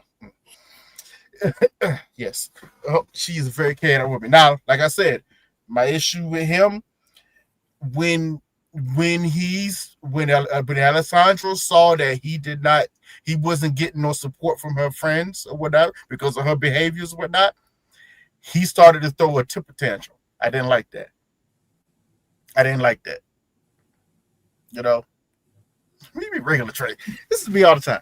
But I didn't like that. I got scared when the glasses came off. I said, "Oh, I'm just like, nah, I can't believe. I was like, is this happening? I was flat. I was a little flabbergasted watching. I'm sitting here looking at, okay, she come in the room. Oh, there's a dog. It's a cute dog. Oh, hello, your old dog. Okay. He was slow to get up. Always had a chew toy in his mouth. mm-hmm. You never saw that dog without a chew toy. I'm like, dang, okay. But he seemed excited, want to have energy, good manners. I was like, the dog is somewhat behaved. That's cool. But then I realized, oh no, he just old, so he ain't got it in the remote. He's like, man, I'm just trying to walk around a little bit. You know what I'm saying? Show my love. That's it. If she had a younger dog, that dog will be like she is. Oh my God. There were points like production ain't slick. There were points where Alessandro was trying to get on her about her behavior, and they cut to the dog. Just have the dog say, "Yeah, man, I know. I know, bro. I know." I was like, "Damn, y'all ain't slick. I see what y'all doing." Even the dog was agreeing with Alessandro. The dog got to the point the dog wanted to be with Alessandro more. Sure did. Tells you a lot. You know, when your dog loves me more than you, oh yeah, that means I'm treating the dog better than you. Mm-hmm. That's what it is. You know, but yeah, I didn't like when he threw that temper tantrum by them, you know, not agreeing with him, even though I understood why, because she was acting out and it was ridiculous. How could y'all not see this? This is crazy. But then they started acting out, and that's when he went, oh. He threw his hands up, he went, oh, okay, so it's all of y'all. All right. Bet. It's all of y'all. I can't talk to y'all. Y'all crazy. There's nothing you can say to turn us against our friend. Mm-hmm. Who said, and that's the kicker, who said he was trying to turn you against her? No one said that. He really wasn't trying to promote that. He was saying, listen, she's been showing some certain behaviors that could be deemed as problematic. And any sane, normal person would see it this way. Why can't y'all? But if you talk about her faults, that is talking about her negatively, and we're not going to have it. We're not going to hold accountable. Everyone has faults. No one is perfect. Not my friend. Yes, she does. And for you to say that, it means you got faults too. That means I can't talk to you either. Just like Zeri100 had asked, is that friend who house sit and watched her dog was at the mixer, at the meetup? No. Because that friend would have been like, she was rude and snappy. Mm-hmm. But very quietly off to the side. She wouldn't say it in front of her. You know you were rude and snappy while she take a sip of that wine. Mm-hmm. Yeah. Sam? Yeah. The 4 points I wrote that stood out to me, although this is not a point for discussion, but just an observation. Did y'all see at the end when she was leaving and the dog grabbed its own leash and carried his own leash out the door? She asked him to. She said, grab your leash. He sure did. And that dog grabbed his own leash and carried it out. That was great. That was great, by the way. If you're a dog owner, that's what you want. Oh, is that true? I'm not a dog owner. you want to train your animal to get to the point. Hey, Oh, pick up your own leash, this and that and third, whatever. oh, You have good ownership of your pet or whatnot. If you can get them to oh, do that, okay. because that was impressive. I ain't gonna lie, but they also told me something. Oh my God, that's how she want her man to be. Okay, so thank you. That's where I was leading next because when the dog did that, I was like, okay, that looks like that's a bigger symbolic message because they cut to the dog twice when it did that. And I said, ooh, I think that's something not being said, but something being said type of a thing. My outside of that point, which was more, like I said, as an observation, because again, this is too much agreeing Trey and I are doing. I was getting ready to tussle and box him today. I can't do that. We're on the same page with all, we're on the same page with all, yes, we are, eye to eye on all of it today. What I thought about when I think about the dinner that they had, because yeah, I mean, the obvious one where I was like, oh my gosh, this woman is crazy, definitely is when her friend is doing you the favor and you ranting, raving, using profanity. You've got your own friend trying to help you find. I just thought that was so out of line, so out of pocket. It was just a bad look all the way around, but it was a good look for him because I thought, yeah, that's what you're really dealing with. That's because if she can be that way to somebody that she likes so much that she's in her home and watching her own dog, that's got to be telling you just about everything that you need to know. And I think there's something about her that makes her friends feel like they have to circle her and prop her up no matter what. Because I noted that when he left after the argument at the table, her friends were there to say, oh, no, you're fine. It's good. You're right. He's wrong. And her response to that was, yeah, you saw it my way, right? Yeah, I'm glad you're saying that because that's how it was, right? I mean, you saw, right? The fact that she needed kind of that reassurance and pat on the back that I wasn't out of line for what I did. You saw it too, right? And that they felt the need. I'm not saying that they were supposed to attack her, but at that point he had left. So even if one of them could have said, I hear you, but can there be space that maybe there was just a misunderstanding? Because we know that sometimes you can get a little bit moody or a little bit short or a little bit curt. Could that have been what happened? They weren't even willing to take those kinds of chances with her. And as Trey said, there is nobody that's perfect. I mean, there's going to be, I mean, I know the number one criticism I'm going to get from anybody in my circle is that all right, Sam, now you know you're very sensitive and you know you're very emotional. So is it possible that, Trey didn't say it with that kind of bass in his voice, but when El Cid says you do kind of grab the tissue. I mean, my group is going to at least point out to me I'm sensitive, I'm emotional because I am. The fact that No, we could do it to you, Sam. But if we do it to Elisa, she'll cuss us out. you're going to get the full cuss out.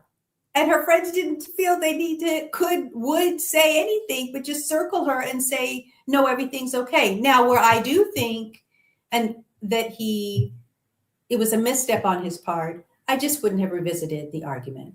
I wouldn't have even brought up, we've been okay, but yeah, we did have this one argument. I just would not have gone down that road in any way, shape, or form. Because I think when she first began to say, oh, are we going there again? Or we already talked about that. And he was like, yeah, that's okay. Which is, of course, the friends are then going to say, well, we're curious. What was the argument about? I just feel the argument should have never been revisited because he was never going to win that no matter what. He just wasn't. And all it was going to do is exactly what it did. Defenses were going to get high. Both parties were going to be irritated. The friends were going to cape for their friend. There was just nothing good that could come out of that moment. So I didn't understand why he would lead with that. He didn't lead with it, excuse me. I think the question was, how are things going? But I don't think he should have brought it up. I don't think that should have come up. And if it did, I think he should have just fallen on the sword, even if he had to lie and say, you know what, it was me. I just think I said something that Elisa didn't like, and I think I should have just paused on it. So that was on me. She was right. Kind of the smooth life, smooth wife kind of thing, just back up off. Sam, that comes when you're old dog. Yeah. in more ways than one, right? Yes. He's too young. He's still got some fight in him. He's still got some bite. he You still want got to some. bite back, you Yeah. know? Yes. Because if he didn't have that still in him, the smart thing would have been to do, because she was clearly wrong, but that clearly wasn't going to make a good situation a better situation. And there's, I guess, landing the plane without repeating everything that's already been said is that definite issues there, definite anger issues on her part. The mixer really showed other shades that were really, I mean, I think at some point it was her that grabbed the guy's arm to kind of drape across. Yeah, do the little drape across the, it was her that was looking, I think, and I believe she was doing it intentionally. She needed to show him, because first she ended it with, I'm sorry, and tears, and I wished it was going to work out, and this and that, and sounding very gracious. And then cut to the mixer, and you're kind of leaping into other guys and falling in their chest and draping them over and playing real cutesy and laughing and acting like you're living your best life. After 24 hours ago, you were in tears and upset that relationship didn't work. So there was some manipulation. I don't even know if she meant any of that, but she did mean it to rub his nose in it. I'll say it like that. I don't know if she was feeling the guys, but she was feeling the moment of acting like, I'm fine. I'm more than fine. I'm happy and I'm giddy. And that was, I just thought, immature and in poor taste and entirely unnecessary, because I didn't feel he walked in with that energy. It seemed like he was prepared to go to the mixer and let everything be as normal as it could be under the set of circumstances, but she felt the need to do too much. She wanted a reaction from him. Yes. And unfortunately, he gave her the reaction. He gave it. Yeah. So that was going to be my other smoke point with him, the fact that he gave her the reaction that she was looking for. Mm-hmm. Bro, all you had to do was sit there because she was making a fool of herself by herself. Again. Everybody saw it. People was looking at her like, what are you doing? Mm-hmm. Like, and she wasn't drunk. We can't even blame it on the alcohol, because it didn't look like it was that. Oh, she was drinking. But she wasn't drunk in that moment, was she? Or tipsy? She could have been. We don't know. We don't know. Yeah. But again, an old dog will know not to jump up. Right. Right. I hate to say it. Georgia is more like a good old dog. I'm sorry. She knew to play. Yeah. And when she was done, she was done. Yeah. Alessandra still has the fight that, hey, we just broke up a few days ago. That still is my fiance in my head and my heart or whatever. Or he could be misogynistic. Hey, that's my woman. Either way, an old dog will know, you know what? If this is the way she's acting, then she definitely clearly was not for me. I ain't even going to rise to the occasion. Right. Just leave it alone. I think there was a part of Alessandro where he was like, we may still work this out. Who knows? Because their between the sheets was exciting because they told us. Yep. Did we break but up after that? Nah, it's definitely a no after that. After you saw that, yeah, he's like, nah. Well, she called him a fake poser. He cussed her out and called her all kinds of names. Well, I think we're about done. We're done now. Yeah, we're done now. We're done now. We're done. Yeah. But when she it's apologized, what we call burning the bridge down. Right. The whole bridge. She said, sorry for disrespecting him and offended him, but she only did it because he did that as well. What? That's the apology? That's the apology. Elisa, get out of my face. Right. So anything else for this couple? Because we got 3 more to go through. Who's 3? We have Nicola and Karen, we have Davide and Ludovica, and we have Yoni and Alessandro. Oh yeah. Trey done forgot who here. We've only gone through 3. He forgot Yoni, I bet. Yeah, I forgot him too. Since he forgot Yoni, let's go with Yoni and Alessandro. Again, Yoni's parents, they are coming for the wedding. We met Alessandro's parents, who are friendly, even though they have divorced. early in his life. And they don't view marriage the same, he said. It's more of a friends thing. And his dad was like, hey, you know, you gonna make your own decision. If you want to do this marriage thing. I found his father quite hilarious, but we didn't meet his business partner, who will be his best man. But Yoni, I felt connected to her like I've never felt before, and Glide Production left some lines in there. When he asked her, "Why don't we go live in South Korea?" She said, "You know, I may be, you know, from South Korea, but I never resonated with the culture. That ain't me. That's not me." I understood what she meant. A lot of y'all know my Caribbean roots. A lot of my Caribbean roots don't resonate with me, but I understand where she came from. But I like these two, but I can see some cracks and issues there. Even though she got her parents' approval, the parents were coming. Now the anxiety changed to something else of being, will this live up to what her parents are expecting? Will they be disappointed? Okay. Yes, I do love them together. I absolutely adore them together. This is the other couple I would love to see married, but I don't know. She will move to where he is, she said. And, you know, he's a model and everything. So I have high hopes for them, but I can see them not working out. This is the only couple I'll be like, we in this. I could see yeses. And if we say no, it's because we need time to date after the experiment. But with her parents coming, I wonder if she'll feel pressure to say yes. Sam, what were your thoughts since you remembered, Yoni? I'm going to let Trey collect his notes. Okay. Okay. So I love them, but I am deeply concerned for them because I'm getting there in a bubble. I mean, I don't know that I have seen everything is just going beautifully, and that's great. But I feel like there's an undercurrent of something, meaning her parents, I thought they were more than fine. They seemed to be more than kind. I know she had a lot of anxiety going into it. But then by the time and I'm glad they showed us, I'm glad it wasn't the voiceover of how the parents reacted, but I'm glad we could actually see the parents and their body language and how they received it, because my perception was that they received it well.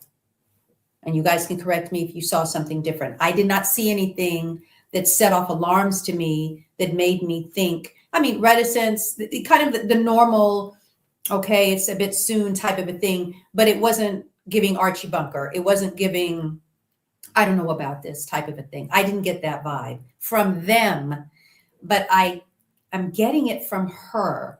I'm getting it that she's walking into it with a lot of anxiety about disappointing them if this marriage does not come to pass. And I'm not clear or understanding why there's that much of a tremendous amount. I mean, to a certain degree, they're both talking in terms of, if we do get married. I mean, to their credit, I didn't hear either one of them say, or even one of them say, I'm all in, I'm all in, I'm all in, but you seem all out. There's none of that happening that I'm seeing. That did happen, Sam, in that scene. When Alessandro said, well, you know, I got to move this. When you move in with me, when we going to be living together, he was saying that. And she was the one pulling him back saying, if we get married, if this happens. Right. But wasn't he agreeable to say, well, yeah. He was agreeable in that really we can't be saying we really going to get married in front of this camera. We need to keep it, you know, but he all in. Seeing him with his parents, seeing him introducing her to his friend. I think he all in. Oh, I'm wrong, Trey? I think they've been flip-flopping. In the beginning, she was more all in than him. He was the one that's speaking like, oh, if this goes along, if we make it to the end, this and that and third. But around episode 6, there was a little bit of a flip, especially after talking to his family, whatnot, and meeting hers. Or, you know, when we first met him on Skype or whatever, how we just meeting them. After that, he started talking more like, okay, I can see this. Okay, I can see this now. She's the ones all of a sudden getting more hesitant. So to me, they've been flip flopping, Okay. very flip flopping. That might be a better, yeah, that might be the fairest assessment, because I guess from the way I was getting energy wise, it didn't, it just seemed like they were both kind of being, and like you say, Trey, maybe it was happening at different places and spaces and toggling, but I wasn't overwhelmingly feeling like, I felt like there was a little bit of pragmatism. Like they were both like, well, if we do, it wasn't as if for sure, yes, plan, done deal, wrap it up with a bow. We're just waiting for the day to get here. I didn't get that vibe. It's And yeah, you're not gonna get it from them. I don't yeah, think. yeah, maybe it's just me reading too much or reading too little into it from that perspective. But I do know that I'm just getting from her there to be more worry and concern than I can immediately see in this moment, especially once there was the conversation with the parents. I suppose I thought that that would have given her some relief. And instead, it doesn't seem like she has simmered down any. Yeah, maybe like what Rochelle is saying is that she feels like not only does she need it, but she needs this, she needs it to work. Because if not, and it's not even so much if it doesn't work out, she'll feel sad about it as much as it is, what will this do to her parents? I was just about to ask that question. Mm-hmm. For us, it hasn't been overt, but there's been moments where I have felt like only okay. Number one, she seems the more the one that wants to be married, or at least came on here to be married. Mm-hmm. Okay, cool. He's the one that's kind of, I think he was recruited. Okay, number one. Getting into it now, I'm getting I'm going to say the same thing, but I'm going to put different emphasis when I say it. Now, to me, it seems like she just wants to be married. That was her mission coming here. And that's where my pause and concern is going to be. Only because from personal experience, I've been married before, and that happened with my ex-wife when she went through our divorce. Kind of, we finally got to the point we could talk about things and everything. Even came to that admission, she just wanted to be married. I wanted to be married to her.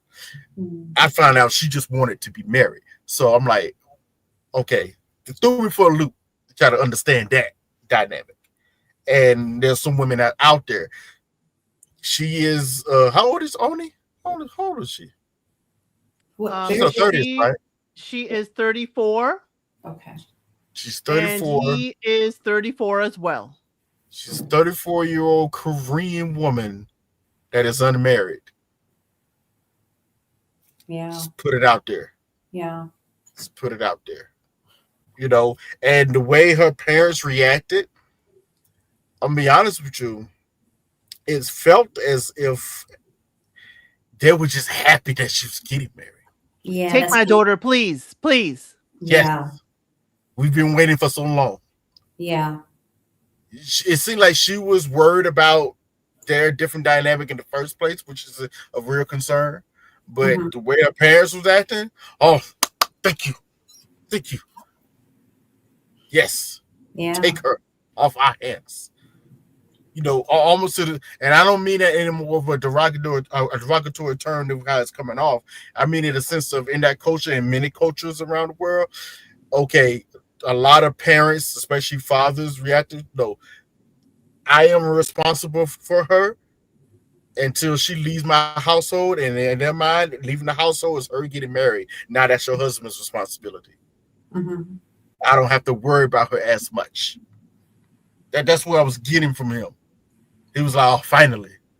He's a good-looking man. Seems nice. He's a white man. Cool. Owns a business. Yes. Yes. Yeah. Yes. He was checking off boxes. Yeah. He was checking off boxes. So that's where I went, And maybe that, you know what? I call this out when people do it, and maybe I'm about to do it now. Maybe I'm projecting a little bit when I say this, but maybe that's why we're seeing the flipping only a little bit. because maybe she's realizing that, oh, they're just trying to, I don't want to say get rid of Marry her, me but off. marry me off, and now she's showing the hesitation, showing the Now, independence more. now, Trey, as a world traveler, okay, Mm-hmm. it I've it been to some places. it flew me for a loop that Yoni says that this is the first man she's been with Oh, that urinates standing up. I listen, heard that wrong. I thought I heard that wrong. So You that's didn't hear it wrong. And if you oh my with me on TikTok, some of the men came into my comments from Italy telling me why they rather sit. But Trey, I'd like to hear from you. listen. Oh, listen. I was going to the kitchen when I overheard what she said. I was like passing through my doorway.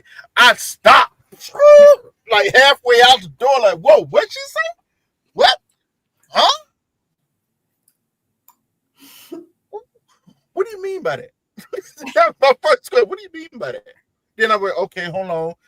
I literally, in real time, I started thinking about culturally. Okay, different cultures. What do they usually do? I know something about different cultures. Okay, there's some cultures that kind of, kind of on that tidbit, but then I had to say, wait, how when she said every boyfriend she's ever had was like this, and he looked shocked and surprised, like, huh? What do you mean? yeah. They pee sitting down. Let's talk about it. Every man she's been with before, pee sitting down. Alessandro is the first one that is standing up, facing the bowl. Okay. The only time we pee sitting down is when we got to do number 2 at the same time. We got both exits. And also, I ain't gonna lie, for myself, in the morning times, I'm just getting up, I'm going to the bathroom. I might take a sit down because it's relaxing. But any other time out of the day, I'm usually standing up unless I got to go do something else. Mm. Okay, on TikTok, they're saying that sitting down, you don't have any splash back on the bowl. Oh, okay. That depends on the guy. Well, they're saying it depends on the guy and the force of which his hydrant is letting out all that water. Does it droop? You stand? What do? You don't know. What we doing? Because some men sitting down is not an option because they may be dipping their tip in the water. That's why I stand up. Like, listen. Yeah, I gotta readjust. So they're saying when they stand up, the force of the water splashes up and causes areas in which they have to wipe down the bowl and do all kinds of things. And it's easier to sit down, let it go, let it flush, and keep on pushing. That's bad aim. You gotta do all that, but okay, whatever. Some people got bad aim, It's not just aim, Trey. If the force is with them, you could get some splashing up. You could get some splash. They are splashing up. And what I'm also thinking, and I told them, some of y'all ain't lifting that toilet seat because if it splash up, it's going to be underneath that seat. And this is why they say lift the toilet seat. But, I don't know all of their culture. But when she said that, I said, are the Italian men sitting down? Are the Italian men sitting down? Because they're saying it's too much splash when they stand up. That's just a few on TikTok that decided to answer me. Just the few. So I understood it. And Trey's telling us too that he'll sit down if he's tired. So not if I'm tired. No, in the mornings, you just getting up. I would probably go sit down because it's relaxing. You let the day get started. Just get a little yawn. It feels good. We need a members live because I gotta ask. We need a members live because the morning wood of it all. Yeah, will let you. That's I was like, hold on. Yes, that's when it took me. I went, wait a minute. They're not doing that in the morning because they're still gonna get the splash. You're gonna be like 40-year-old version. Y'all remember that movie, 40-year-old version? Yeah. Rejection is protection is telling us in Germany the men sit down. The design of the toilet. Huh. Yeah, Yeah. their toilets are designed that way. In that in mind, Okay. I hate So U.S. toilets. so Yeah. we will be the ones saying Yeah. I Well, only know a man standing up. They only know only men sitting down. For only at home U.S. toilets, because the Germany toilets you're talking about are shaped in the same way as you would like. Like, for instance, I'm out on the road. When you go to any public bathroom, whatever, and I don't know how to, actually I don't know how it is for the women's bathroom, but for the men's bathroom, they have the elongated toilets. It is the mm, Like they're same. not I have been to both men okay. and Yeah, ladies bathrooms. so It's the same.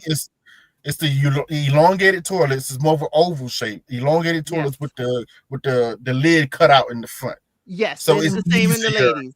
It's much easier to sit down and have a I still versus hover. at home. I understand, but versus at home toilet is more circular, so it's a little more difficult at times. I I still still have a hover. follow-up, but I can't ask it here. So I hope Trey You comes don't know today. how to ask it, I don't know how to but you ask could it. ask it. I You don't can know just how ask to, it. You know, I can't ask it. There's no way. This We need a channel. member live, Yeah, we'll have after to have a live. hours. I can't. I you hope know, Trey comes to it because I have a. I I know just it depends on Write if it you're a down, Sam. holder. Are you a holder, or you just gonna stand there and let it go? Do you know how to aim? Because I'm be honest with you, we in the U.S. I'm out here every day on the road. Unfortunately, I go to the bathroom. I'm standing up, urinating with men decided. I don't feel safe standing beside some of these guys because they be. I'm like, hmm bro, They don't have a control over their fire hose. no, hmm aim, bro, aim where you're aiming at, please, sir, Yeah. please, I sir. mean, the standing I get, but it's the sitting that I have a specific question, and I'm wanting Trey to get to it, but I can't. They No, do you have sit to. down They and do you have to. pee. Sam, You they can do lean have over to. a little bit. Yeah, exactly. They have to arch. They ain't gonna say arch their back, but they're gonna have to lean forward a bit. Okay. It's yeah, you gotta lean forward, your arms on your knees. Usually, I'm doing like this. You know what I'm saying? Usually, if you want the best results, honestly, how our bodies are created, we should be squatting when we actually doing certain Yes, things and whatnot. Because how your body is actually designed. set up. When you squat, it's a straight pathway from your rectum all the way through to your butthole, whatever. When you're sitting down, it's actually a bent angle, so you don't. It's harder for you to go to the restroom actually. So usually when I'm at the restroom, I'm doing like this. I'm pushing my feet up onto the bottom half of the toilet so it can be on my so my feet could be arched up, and so it's Okay. pushing my legs up, so I got an elevated height, and it's easier for things to flow, So but I'm that does still that push bent forward. That's that's, why. that That's pushes why. everything back? That's I guess that's Yes, okay. That's what. Okay. Thank you. Yes. yes. Lean, but you have to get the lean forward, Okay. because for some men, depending on How gifted? you Right. need that angle of attack. Some guys we can just we can sit up. The only time I do the lean forward is if it's morning wood time. I know I gotta lean forward, because yes, it's gonna be up Okay. on the lid. I gotta tuck it in there. Then I don't want to touch the water, so you gotta kind of be careful with that. And Or then touch if the you, porcelain. yeah, but Okay. yeah, you don't want that because you peeing against the porcelain, and then you get a backsplash against that. Listen, sometimes it's very difficult being a guy and going to the restroom. I There's a see. lot of factors in I had no play. idea. I That is know. why I brought this It's up. Could difficult. y'all Yeah, could y'all it's imagine? very Could difficult. y'all imagine the conversation I had with Mr. Elson? That's why I brought it up with Trey here, because I Yes. needed him to tell y'all ladies how This difficult it's this is hard the out reason here why for a man. this is the main reason why peeing standing up is a whole thing in the first place. It does alleviate a lot of those All of problems. that. Mm-hmm. You know, Okay. this Interesting. is like, how do you teach your son when you have a kid, you have a son? You got to teach him how to go potty. Of course, the Yes. first way you teach him how to potty sitting down. At Sitting. some point, you got to teach him how to potty standing up. Yeah. Yep. But that's It's easy. I got a great. trick for people. It's here we do everything is a game for a child. Mhm. So we bought the cheap Cheerios, the cheap brand you would have in Aldi, and we would throw a few of them in the toilet, and you got to aim and make sure you drown them. Yeah, that's It's like our old video games. So you got to you oh, that is are so trying to make sure that you saturate them and get them to sink, and I, that's how you have aim. I remember when I had to teach my son. That was a whole funny thing because he had a tendency to stand up and like when he would want to talk to you, be like, "Oh, look, I'm peeing." I'm like, "No, pay attention to what you're doing. Here's the rules." Actually, he's ambidextrous. He can use left or right hand. So, but I'm like, listen, no, pick a hand. You Pick hold a on. hand. Pick a hand. Hold on. Grab it from the base. Grab it from the base. Use the thumb out. Have Okay, control. Trey. You know, point down Okay, the Trey. toilet. You know, point down the toilet. Try to aim for the middle. Aim for the middle. See, You know, that's where the Cheerios come in. yeah, That's aim where for the the middle. round things come in. And we did do the colorful ones for a time. You have to make it a game. yeah, for a You little while. got to. And Yeah. I have Yeah. used that same. I have taught my other friends that with their kids, and we have not had problems since. And these children are now grown.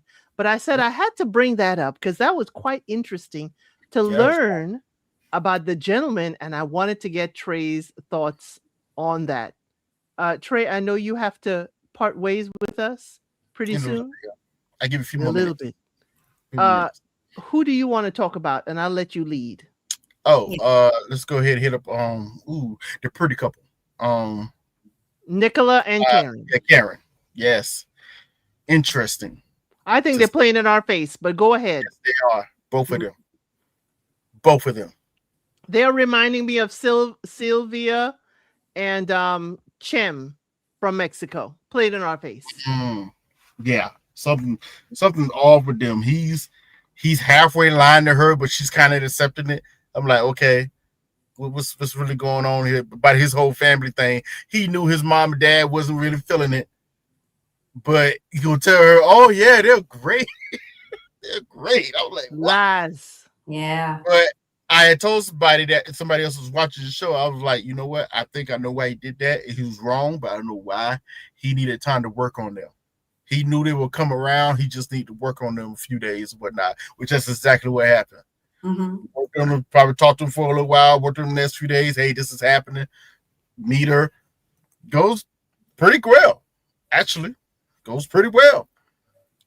But, that whole, I don't believe in them. Okay. Agreed. I don't believe in them. He's already shown a couple of times he's okay with the tendency of lying for a good reason. And then she is still way too insecure for me to actually have a healthy relationship with, because her insecurity is always going to pop back up. You're always going to have to deal with that. So I just don't. They look great together. I just don't have it for them. And she was, maybe I'm reading this wrong. Did it feel like to you that she was putting on for his parents a lot? Like she was really putting it on, like trying to present, which we all do, but she was like going a little heavy on it to me. I was like, okay. She was tiptoeing. She was tiptoeing hard. Yeah. I felt like in that scene, though, she had no other choice because he was just sitting back. He didn't even look like he was necessarily trying to be overly participatory. It was almost like he was very much in the background and she was in the foreground of that meetup. He was listening and looking, but he wasn't engaging in the He did all conversation. the work. I think he felt like he did all the work already. Yep, together Because there. Yeah. his Here you challenge go. was Talk to my parents. Here yes, you Yeah. go. Yeah. I think it was very telling. He goes see him drive to the parents' house, and it was like the parents didn't want to be filmed. They ain't having it. He's like, yeah, it's gonna be a little minute. I'm gonna have to work on them. Yes. And I do think he was actively working on them for however long. I think it was more like a week, maybe. Didn't do that time. He said a few days. I think it was more like a week. I think he was actively talking to them, explaining the situation, how it worked. Because I think it was also a thing that she had a kid. Yes. I understand that. I understand that. Mm-hmm. Especially if you bring it home a woman, it doesn't look like he has.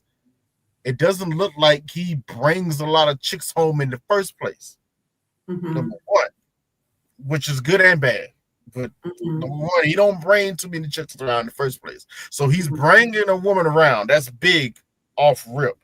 And then number But two, she has a kid. mhm. Yeah. But Mama said we always know about his life, and this time he's not telling us much.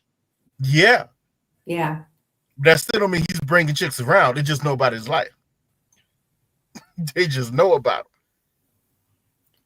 But him. I felt But he's Sorry.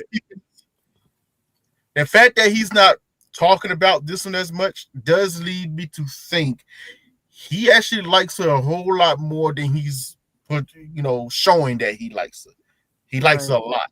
Because most guys, especially to our homeboys, what this ain't nothing new. Women should know this. If your guy is very free of talking to these homeboys about you, you ain't really it. The more quiet he is about you, he likes you.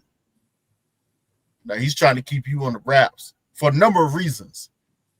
Or he could You be know, embarrassed by you, Trey, and he don't want anybody to know y'all together. Come on now. You know it's either or. Depends on the woman, of course. But Mm. what I'm saying is, if you are a good looking woman, you're a nice woman, you got good values about you, you know you're a catch, and he's trying to keep you on the wraps just a tad bit from his friends, yeah, he like you. Then She's a number one, tick he tick know his boom. friends. She's a tick tick That boom though. too. That too. We have seen her That boom at least twice already. Let me get Sam in. Sam, I feel like this could be for both of them, but for him for sure. I think he just wants to be married. I'm getting he wants to be married, but I'm not sure I'm getting it. He wants to be married to her necessarily. But I do think he wants to. He's the former athlete. He's a handsome man. She is a beautiful woman. He can acknowledge that. But I don't know that, and I agree. I think he lobbied and politicked his parents for a good week or so to kind of get them on board. He's on a show. I think he definitely wants to be a married man. I just don't know if she's the one. I'm not getting this authentic. I mean, I have to tell you, he was literally sitting on the couch, just sitting back, listening. It wasn't even like holding her, rubbing her back, hand on the thigh, showing that I might not be saying much, but I'm in it with her. Because even if they had agreed, hey, babe, I think you need to be the one to kind of do the talking, because my parents kind of have concerns that there's a child, they have concerns about this and that. There was nothing about the body language to me that looked like it was a very engaging moment before the parents. or affection, or any of that. It gives me Francesca and Willie again from Love is Blind Mexico. Yes. It's Yes. giving me, there's no holding of the hands. Again, another instance where her dog is all up on the man more than she is. Yes. Mhm. And not to say, like I say, it's not that I don't think he wants to be married, because I do think he wants to be married. I do think he thinks it's high time for that. Mhm. But it almost feels like this is a settlement proposition, as opposed to she's the one, I'm in love. Because if that's the case, that's not what it was looking like. My final point, because I know, Trey, you have to go. I just, how do I say this? I'm just finding it difficult to take him very serious. I think that he seems to be kind of moody and kind of can have his own tick tick boom about himself, quite frankly. And so if that's the case, I don't think these two are a match in that regard. I They're just not. don't, I don't know that I see that for them. And that his parents showed up at all is pretty amazing. And my final point is, yes, her son is a child, but he's 15. I mean, potentially in 36 months, he may be moving on, going to school and living his life and walking into his young manness. So I'm not And clear that why coach, the child thing that, would be, you and know. that coach, he's already a man. Yeah. Yeah. So yeah, a bit much has been made that. I mean, she's so young, and she's young enough to actually, even with a 15-year-old, she's young enough to have another child. Right. She Uh-huh. sounded like that girl from Married at First Sight, Australia. I have a child. I have a Right. child every 5 seconds. Yes. Yeah, I Yes. don't believe these two. I think we have an agreement, we have an alliance to get to the altar and have our moment because we look good together and we will, agree to say no, both of us. I Mhm. don't believe these two. And if they do get married, I still don't believe them. Right. What we have been presented with is not a believable couple, Correct. not even from Morocco. It's all about the So look. let's go to the last unbelievable couple. Trey, lead us off.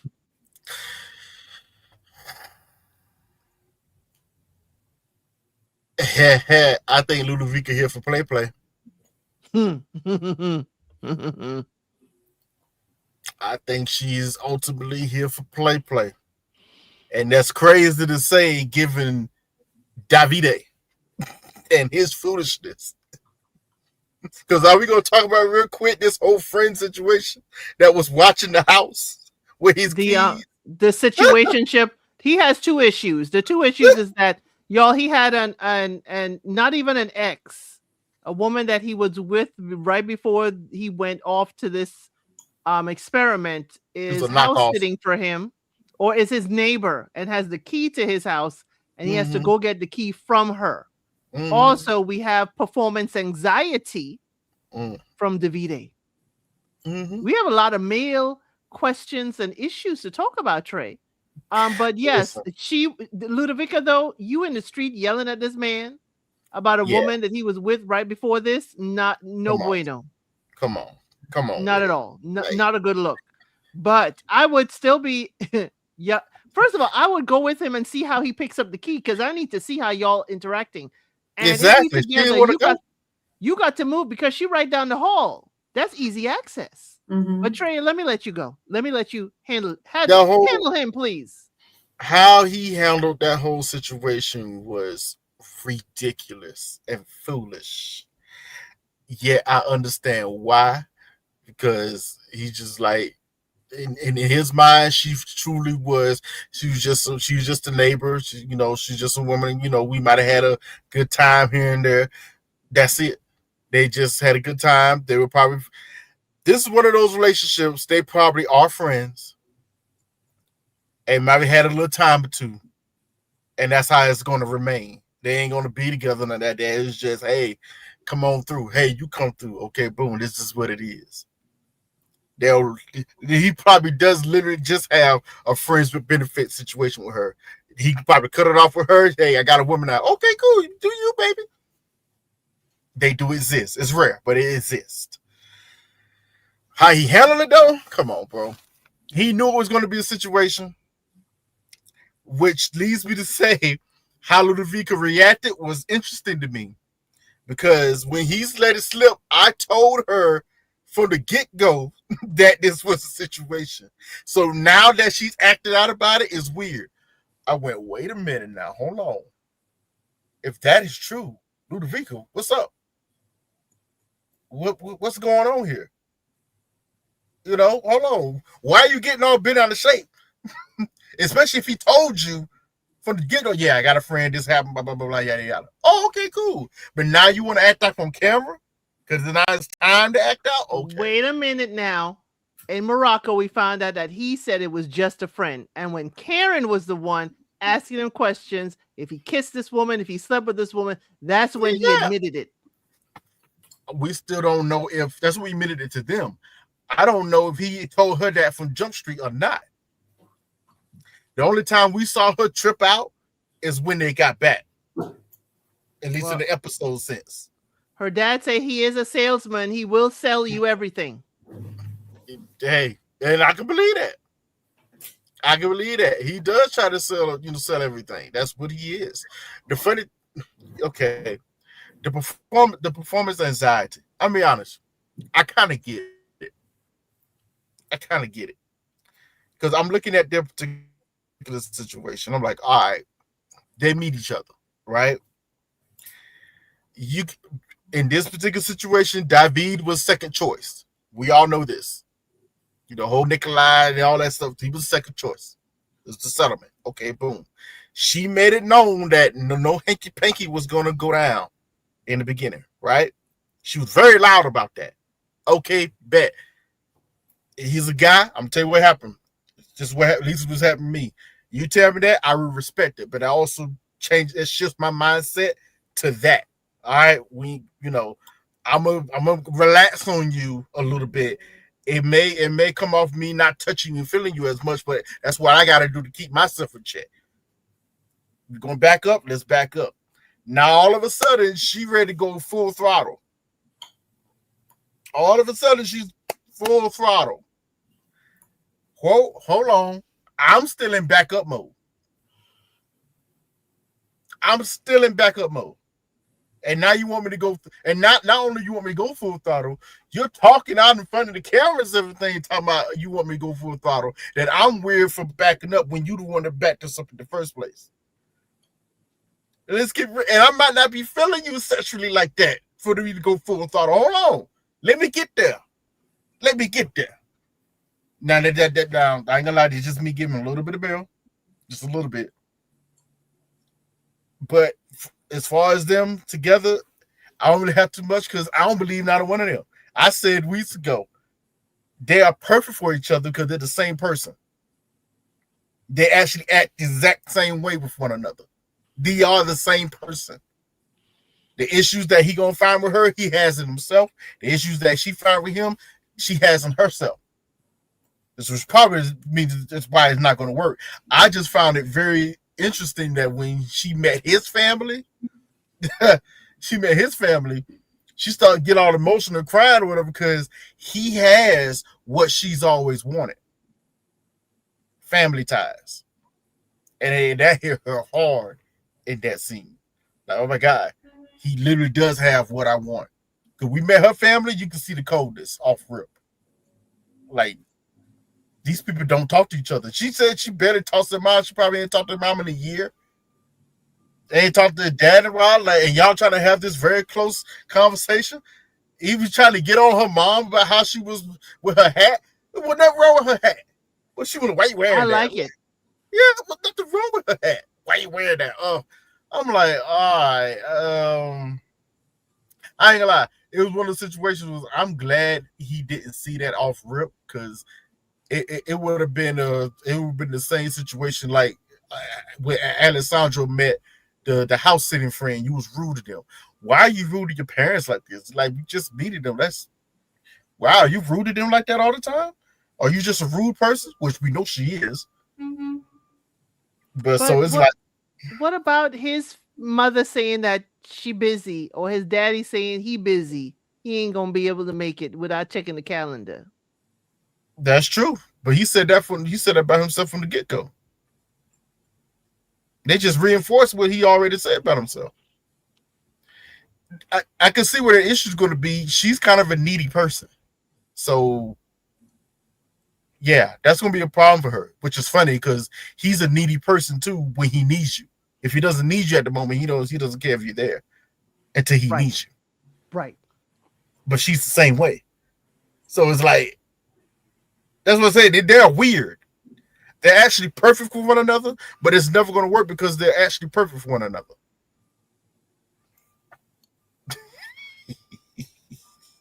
The friend's name is Roberta. Yeah. Roberta came in and I said, is this who the parents wanted him to marry? Probably. Instead. Probably. Yikes. Yikes. Probably. But I love a culture. Okay. I love the culture. And I love the fact that his dad is the main cook because the dad can throw down in the kitchen. Yeah. I said yes. Again, when your father opens up a restaurant, Davide, I would love to because daddy had on his apron, kept on his apron the entire time because daddy's in there throwing down in the kitchen. When they found out Ludovica can't cook, You saw the disappointment on the faces. Like, what? and I saw the glance the mama did to Davide. Oh, No. she can't cook. I know your father is a better cook than me, but I can still cook. The mama looked directly at her son like, this is who he's choosing? Demerits. She can't cook. She can't ride a bike. Y'all, Davide is all over social media. Davide and Ludovica do follow me, and they do share my stuff on TikTok. And I will say he is about his motorcycle. Of course, it's Italy, narrow streets, I can see. But now I understand why he keeps on saying, you can't ride a bike. You can't ride the bike. We Yes. got to get you riding at least a bike. Because he's into motorcycles and stuff. Mm-hmm. Samantha. Davide was a settlement from day one. She was what he settled for. Okay? And went into the mixer still thinking about, oh boy, that she really wanted, that she was too insecure to roll the dice. That was a problem, sis. What you should have done was roll the dice. You know, I'm one to talk, as sensitive as I am, but I'd have rolled the dice, prayed it worked out with let me say it without help. Nicola. Did I say it right? She should have rolled the dice with Nicola to see what would happen. Because the bottom line is that's what she wanted all along, was thinking about him up until the day of the mixer. And now what's happening is I think that she is giving Davide mixed signals. They're, to their own admittance, have been nothing but fighting, bickering, fighting. It's not a match. It just isn't. And those tears that she was shedding, there's something more to them. I think they're valid tears and real tears, but I think there's something else behind the tears. I think it was more than just the family unit, though that might have had something to do with it. But I think there's just something else behind them, something else that's going on. Even if the tears were reminding her of what she's settling for that she doesn't even really like. Because if I've got mama taking a look at me because I can't cook, I'm looking at Roberta. Roberta's an attractive young lady. I mean, what's up with that? The parents say, well, I don't know. I'm going to have to check my diary to let you know if I can. Well, not diary. I'm watching too much Bridgerton. Not the Check diary. the schedule. The schedule, the calendar. schedule. Yeah. Yes, the calendar. I mean, and have no problems looking at you and saying, I have to check schedule. I have to check my schedule. So no. I think this is all wrong. She knows it's all wrong. She should have been honest with herself from the giddy up, and she wasn't. He's not feeling her. He just isn't. He knows he's not feeling her. She's almost now begging for the SMEX, which can't be attractive to him. I mean, the begging of it all. So I'm not buying her. I'm not buying him. I'm not buying them at all. At all. Because mama wasn't even sympathetic, like, oh, thank you for inviting me to the dress fitting. Let me see if I can really make it. No, I'm going to have to check my schedule. Yeah. And she was ready for the answer to say no. I mean, I was almost waiting for, well, I haven't told you the date yet. It don't matter. That's what the daddy said. Don't matter. It won't matter what the date is. We can't make it. Yeah, no. That's probably what the tears are really about. So no, okay. That was not buying them. Thank you for being here, Trey. Sam and I are going to close out. Thank you. We'll see you next week. Problem. I thank y'all. I have to run. I'm so sorry. So I'll see y'all next week, but I won't see you sooner. Okay, bye, Trey. Good night. Yeah, I don't buy them. The parents were not feeling it at all with them. No. At all. And mama, I hate to say that this is, apart from the cooking, I'm a better cook, but apart from the cooking, I could see the mama is like the Margaret Thatcher of the bunch. And, dad got some strong will too, but dad is, the house and home. Yes. And I think, I can't speak for him, but it's sounding like or looking like Davide wants that same setup, because we also saw him in the kitchen with his dad. Because he's like, I want my dad to cater my wedding. I want my dad, for the food stuff, and mom could manage stuff. I think that's what he wants. And, Ludovica, she runs an e-commerce business, so she could be the force to be reckoned with like his mother is. Yeah. But is he ready to be the chill dude like his dad? To me, in some respects, I think he could be, but I think where I'm getting thrown off and he's becoming kind of a hard read for me is the lack of feelings I think he has for her. And so because I'm getting skewed by that, I'm getting a little bit lost in the sauce of what's his real personality versus what is his reaction to her personality. Right. Because those are two different types of personalities, right? Who you are as a real person versus who you're influenced to be in the presence and the energy of somebody else. Those are two different things. And did Roberta say anything? Or was she just there to She was observe? asking questions. She was asking, but she looked very judgy. She She looked was his very, mama. yes. She gave the same thing as his mama. She just looking. She's the one who asked, can she cook? See, she said so few words. I couldn't remember who asked if she could. Yeah, she did talk, but it's like, But it was almost like she was brought in to just be somebody that when they need to debrief what their feelings are, she can chime in with an opinion and maybe do yeah. some, maybe the outside party who can give some. Or is she the measuring stick, Sam? Could have been that too. There it is. Because She he might did, be the measuring stick. because he did make an appointment. They'd be like, well, should we get started? No, no, no. Let's wait for Roberta. Let's wait for Roberta to come. Well, if Roberta's a friend, it wouldn't have been a problem, I don't think, for her to chime in and, hey, girl, we were just getting started. No, There you go. They didn't break bread until Roberta walked in. Yeah. I don't know. Again, I don't know if that was part of the source of the tears too. Was there something about that being questioned by somebody who may have had a larger role in his life than he's talked about, or that she's sensing? It was just a very, I wouldn't say it was a cold reception, because they were nice enough to her, showing her pictures, talking to her. The mother did go to the bathroom to comfort her in the restroom. Yeah, it was odd. It was an odd read. It was almost an uncomfortable watch. Meaning, how you can feel secondhand. What if I said it? The right, right. That comment right there says it all. That does That's say it. it all. Yeah, guest of honor. That does say it all. I didn't even see that. There it is. Yeah, there it is. Do they Your fiance is not the most important person in the room. We didn't hold everything up for y'all, but at No. least we saw his brother was there. He left, But Yes. I do follow Davide on TikTok. He's very charismatic. Okay. His TikTok, he is very fashionable.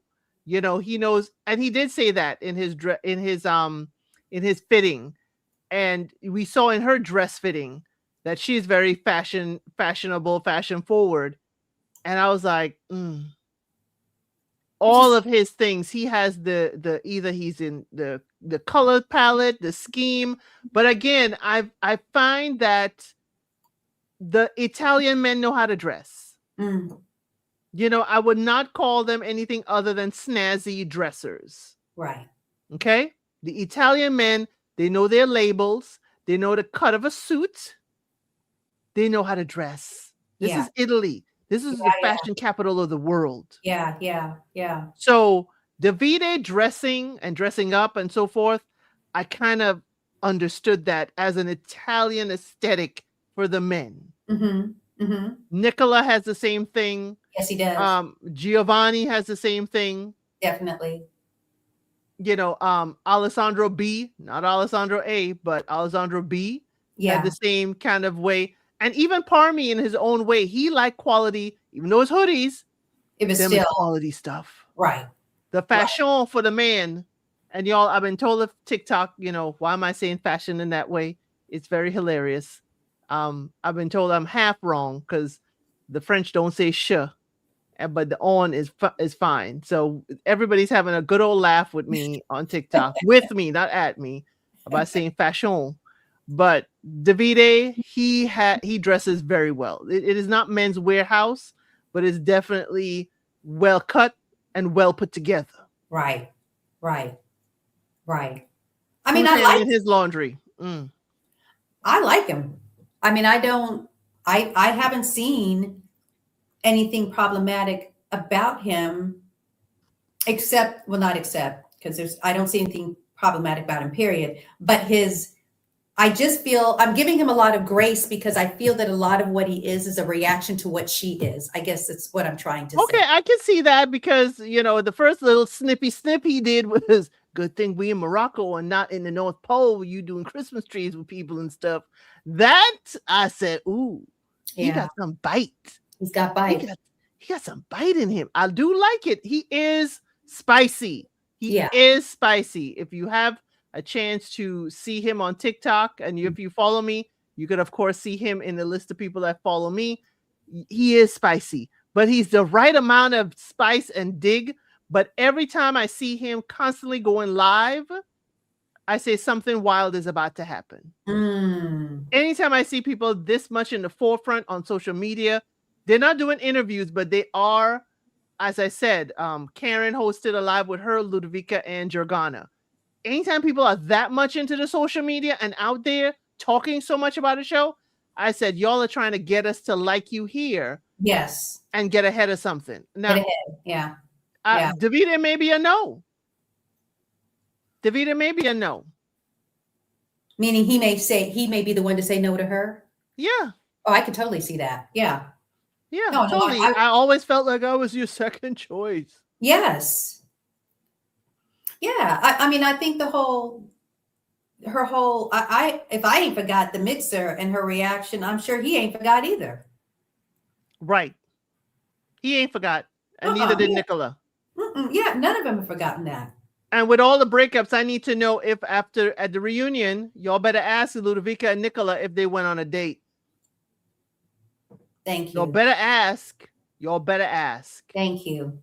Y'all come Monday. Thank you. Monday. It is the finale. Come Monday the 15th. It is the finale for Love is Blind Italy. I'm going to be awake at 3 a.m. watching this finale to see who got married and who didn't. We saw the beginnings of the wedding with Parmi and Jordana. We saw the beginnings of their wedding. As we know, looking at the couples here, Giovanni and Georgia, they are gone. Elisa and Alessandro are gone. Sam, you want to make any predictions for the last 4 couples, Yoni and Alessandro B? Do you think they're getting married? No. I don't think so. I am hopeful. No, I do not. Quite hopeful. And y'all can say it in the chat and y'all can put it in the comments below. Okay. Parmi and Jordana. I'm thinking a no. Yeah. I'm thinking a no on that one. Sadly, I'm going to be very upset about it. Yeah. I have my tissues ready. You better cut it in half and pass me one. Yeah. Because I like the. Yeah. Yeah. And I think it's going to hurt my heart, but Parmi might be the no. Yeah. Oh, you think he's going to be the no? Mm-hmm. Oh, I think I think they're not going to make it. And I think she's going to be the no. But I can see them dating, both of them, Yoni, Alessandro B, and Parmi and Jordana. I could see them dating after. This is too soon to get married, but Correct. Let's date. Just to see what could happen. Yes. Yes. Yes. Davide and Ludovica. I wish Ari was here so I could have her sing "Hell to the Na Na Na" or "Hell to the No No No," what she usually says in the chat. Yeah, I'm going to be the Ari of the group and say "Hell to the Na Na Na." I don't see that at all. Oh, I think I have something that.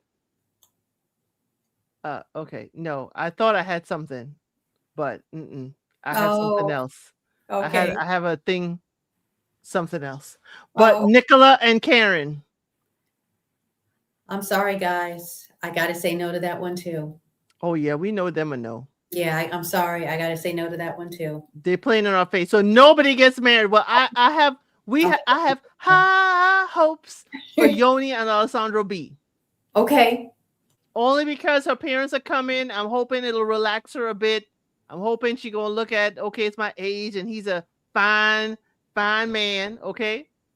You know why I'm thinking no, and I might have had a different answer, but unfortunately, I try not to stay too long to watch the total previews of what's to come, because sometimes it can skew my opinion. And I believe in the preview, Yoni's mom is crying and saying words to the effect of "I failed you," or "I'm sorry I wasn't there for you." She's saying something like that in emotional. Yes. And that's why I'm thinking that in that moment, at that time, this has now changed how Yoni is feeling. I think it's done to throw us off. Okay, because I'm hoping, but it that's just me, original me. This is the one Delulu time you'll see El Cid, yeah, because they have truly wrote and produced an amazing story for both Yoni and Alessandro B, even though we don't know why they didn't go on vacation. right. And maybe because they didn't have enough, people, to film, crew. Hmm. But Parmi and Jargana as well. They have edited and produced a wonderful love story I could believe. Yeah. I need the United States version to get with this production crew. Because Yeah. they have, and it could be that it is wild for Parmi and Jargana and we just don't see it. But they have certainly given us that. Yeah. Also, they have given us a whole lot more couples. I guess everybody who got engaged, they let us know. Yes. Only to dwindle them down. Only But to also, you saw that, Sam. I love when the brides of international versions walk into their bridal suite and their outfits are already on a mannequin and they're not carrying their garment bags. Yes. This is their day. Yep. I cannot stand that in the American version, that we Yeah. have brides carrying and grooms carrying their outfits. They're dressing their heels, right? Exactly. They're dressing. What are we doing? Shopping in. Can we have a porter? You Right. know, this is an estate. Absolutely. Yeah, it sets the stage when you can walk in and there's your dress and it's on the mat and that's going to be you in just moments. Absolutely. Absolutely. The lighting, the everything. Yes. So again, but Parmi, somebody dropped the ball because his was hanging on the closet doorknob. Right. Yes. Yes. What are we doing? And he has a beautiful suit too. That's why I was pissed off more. Yes. I said that's a Production. Beautiful suit. Yeah. You understand that is a traditional garment. Yes. You have just given a little bit of an insult to his culture. Yes. By Yes. hanging it on the wardrobe doorknob. Yeah, he deserved better than that. Thank he you. deserved better than that. Absolutely. But y'all have the predictions. Y'all see where our heart is. Monday is going to be that. I'll probably throw a short out real quick, but I will be there early. Friday, we have our usual. Friday, actually, the 19th is the reunion. I'm going to hold off. See how quickly Italy is giving us a reunion? They ain't even doing it the week of Christmas. They said here, last episode the 15th, and then the reunion on the 19th, that Friday. I'm going to hold off, and I'm going to post my schedule. We're going to watch it at noon together on Saturday. Okay? I'm not going to watch it on Friday. I'm going to hold off and watch this reunion together with you live, noon EST on Saturday the 20th. So y'all, we will have that reaction together. I'll still host this at 5 o'clock for us to all have our reactions. Okay? So noon will be live watching of the reunion. And then I will have Trey and Sam join me again to come up here to talk about the last episode, which was the weddings and the reunion at 5 p.m. EST on Saturday.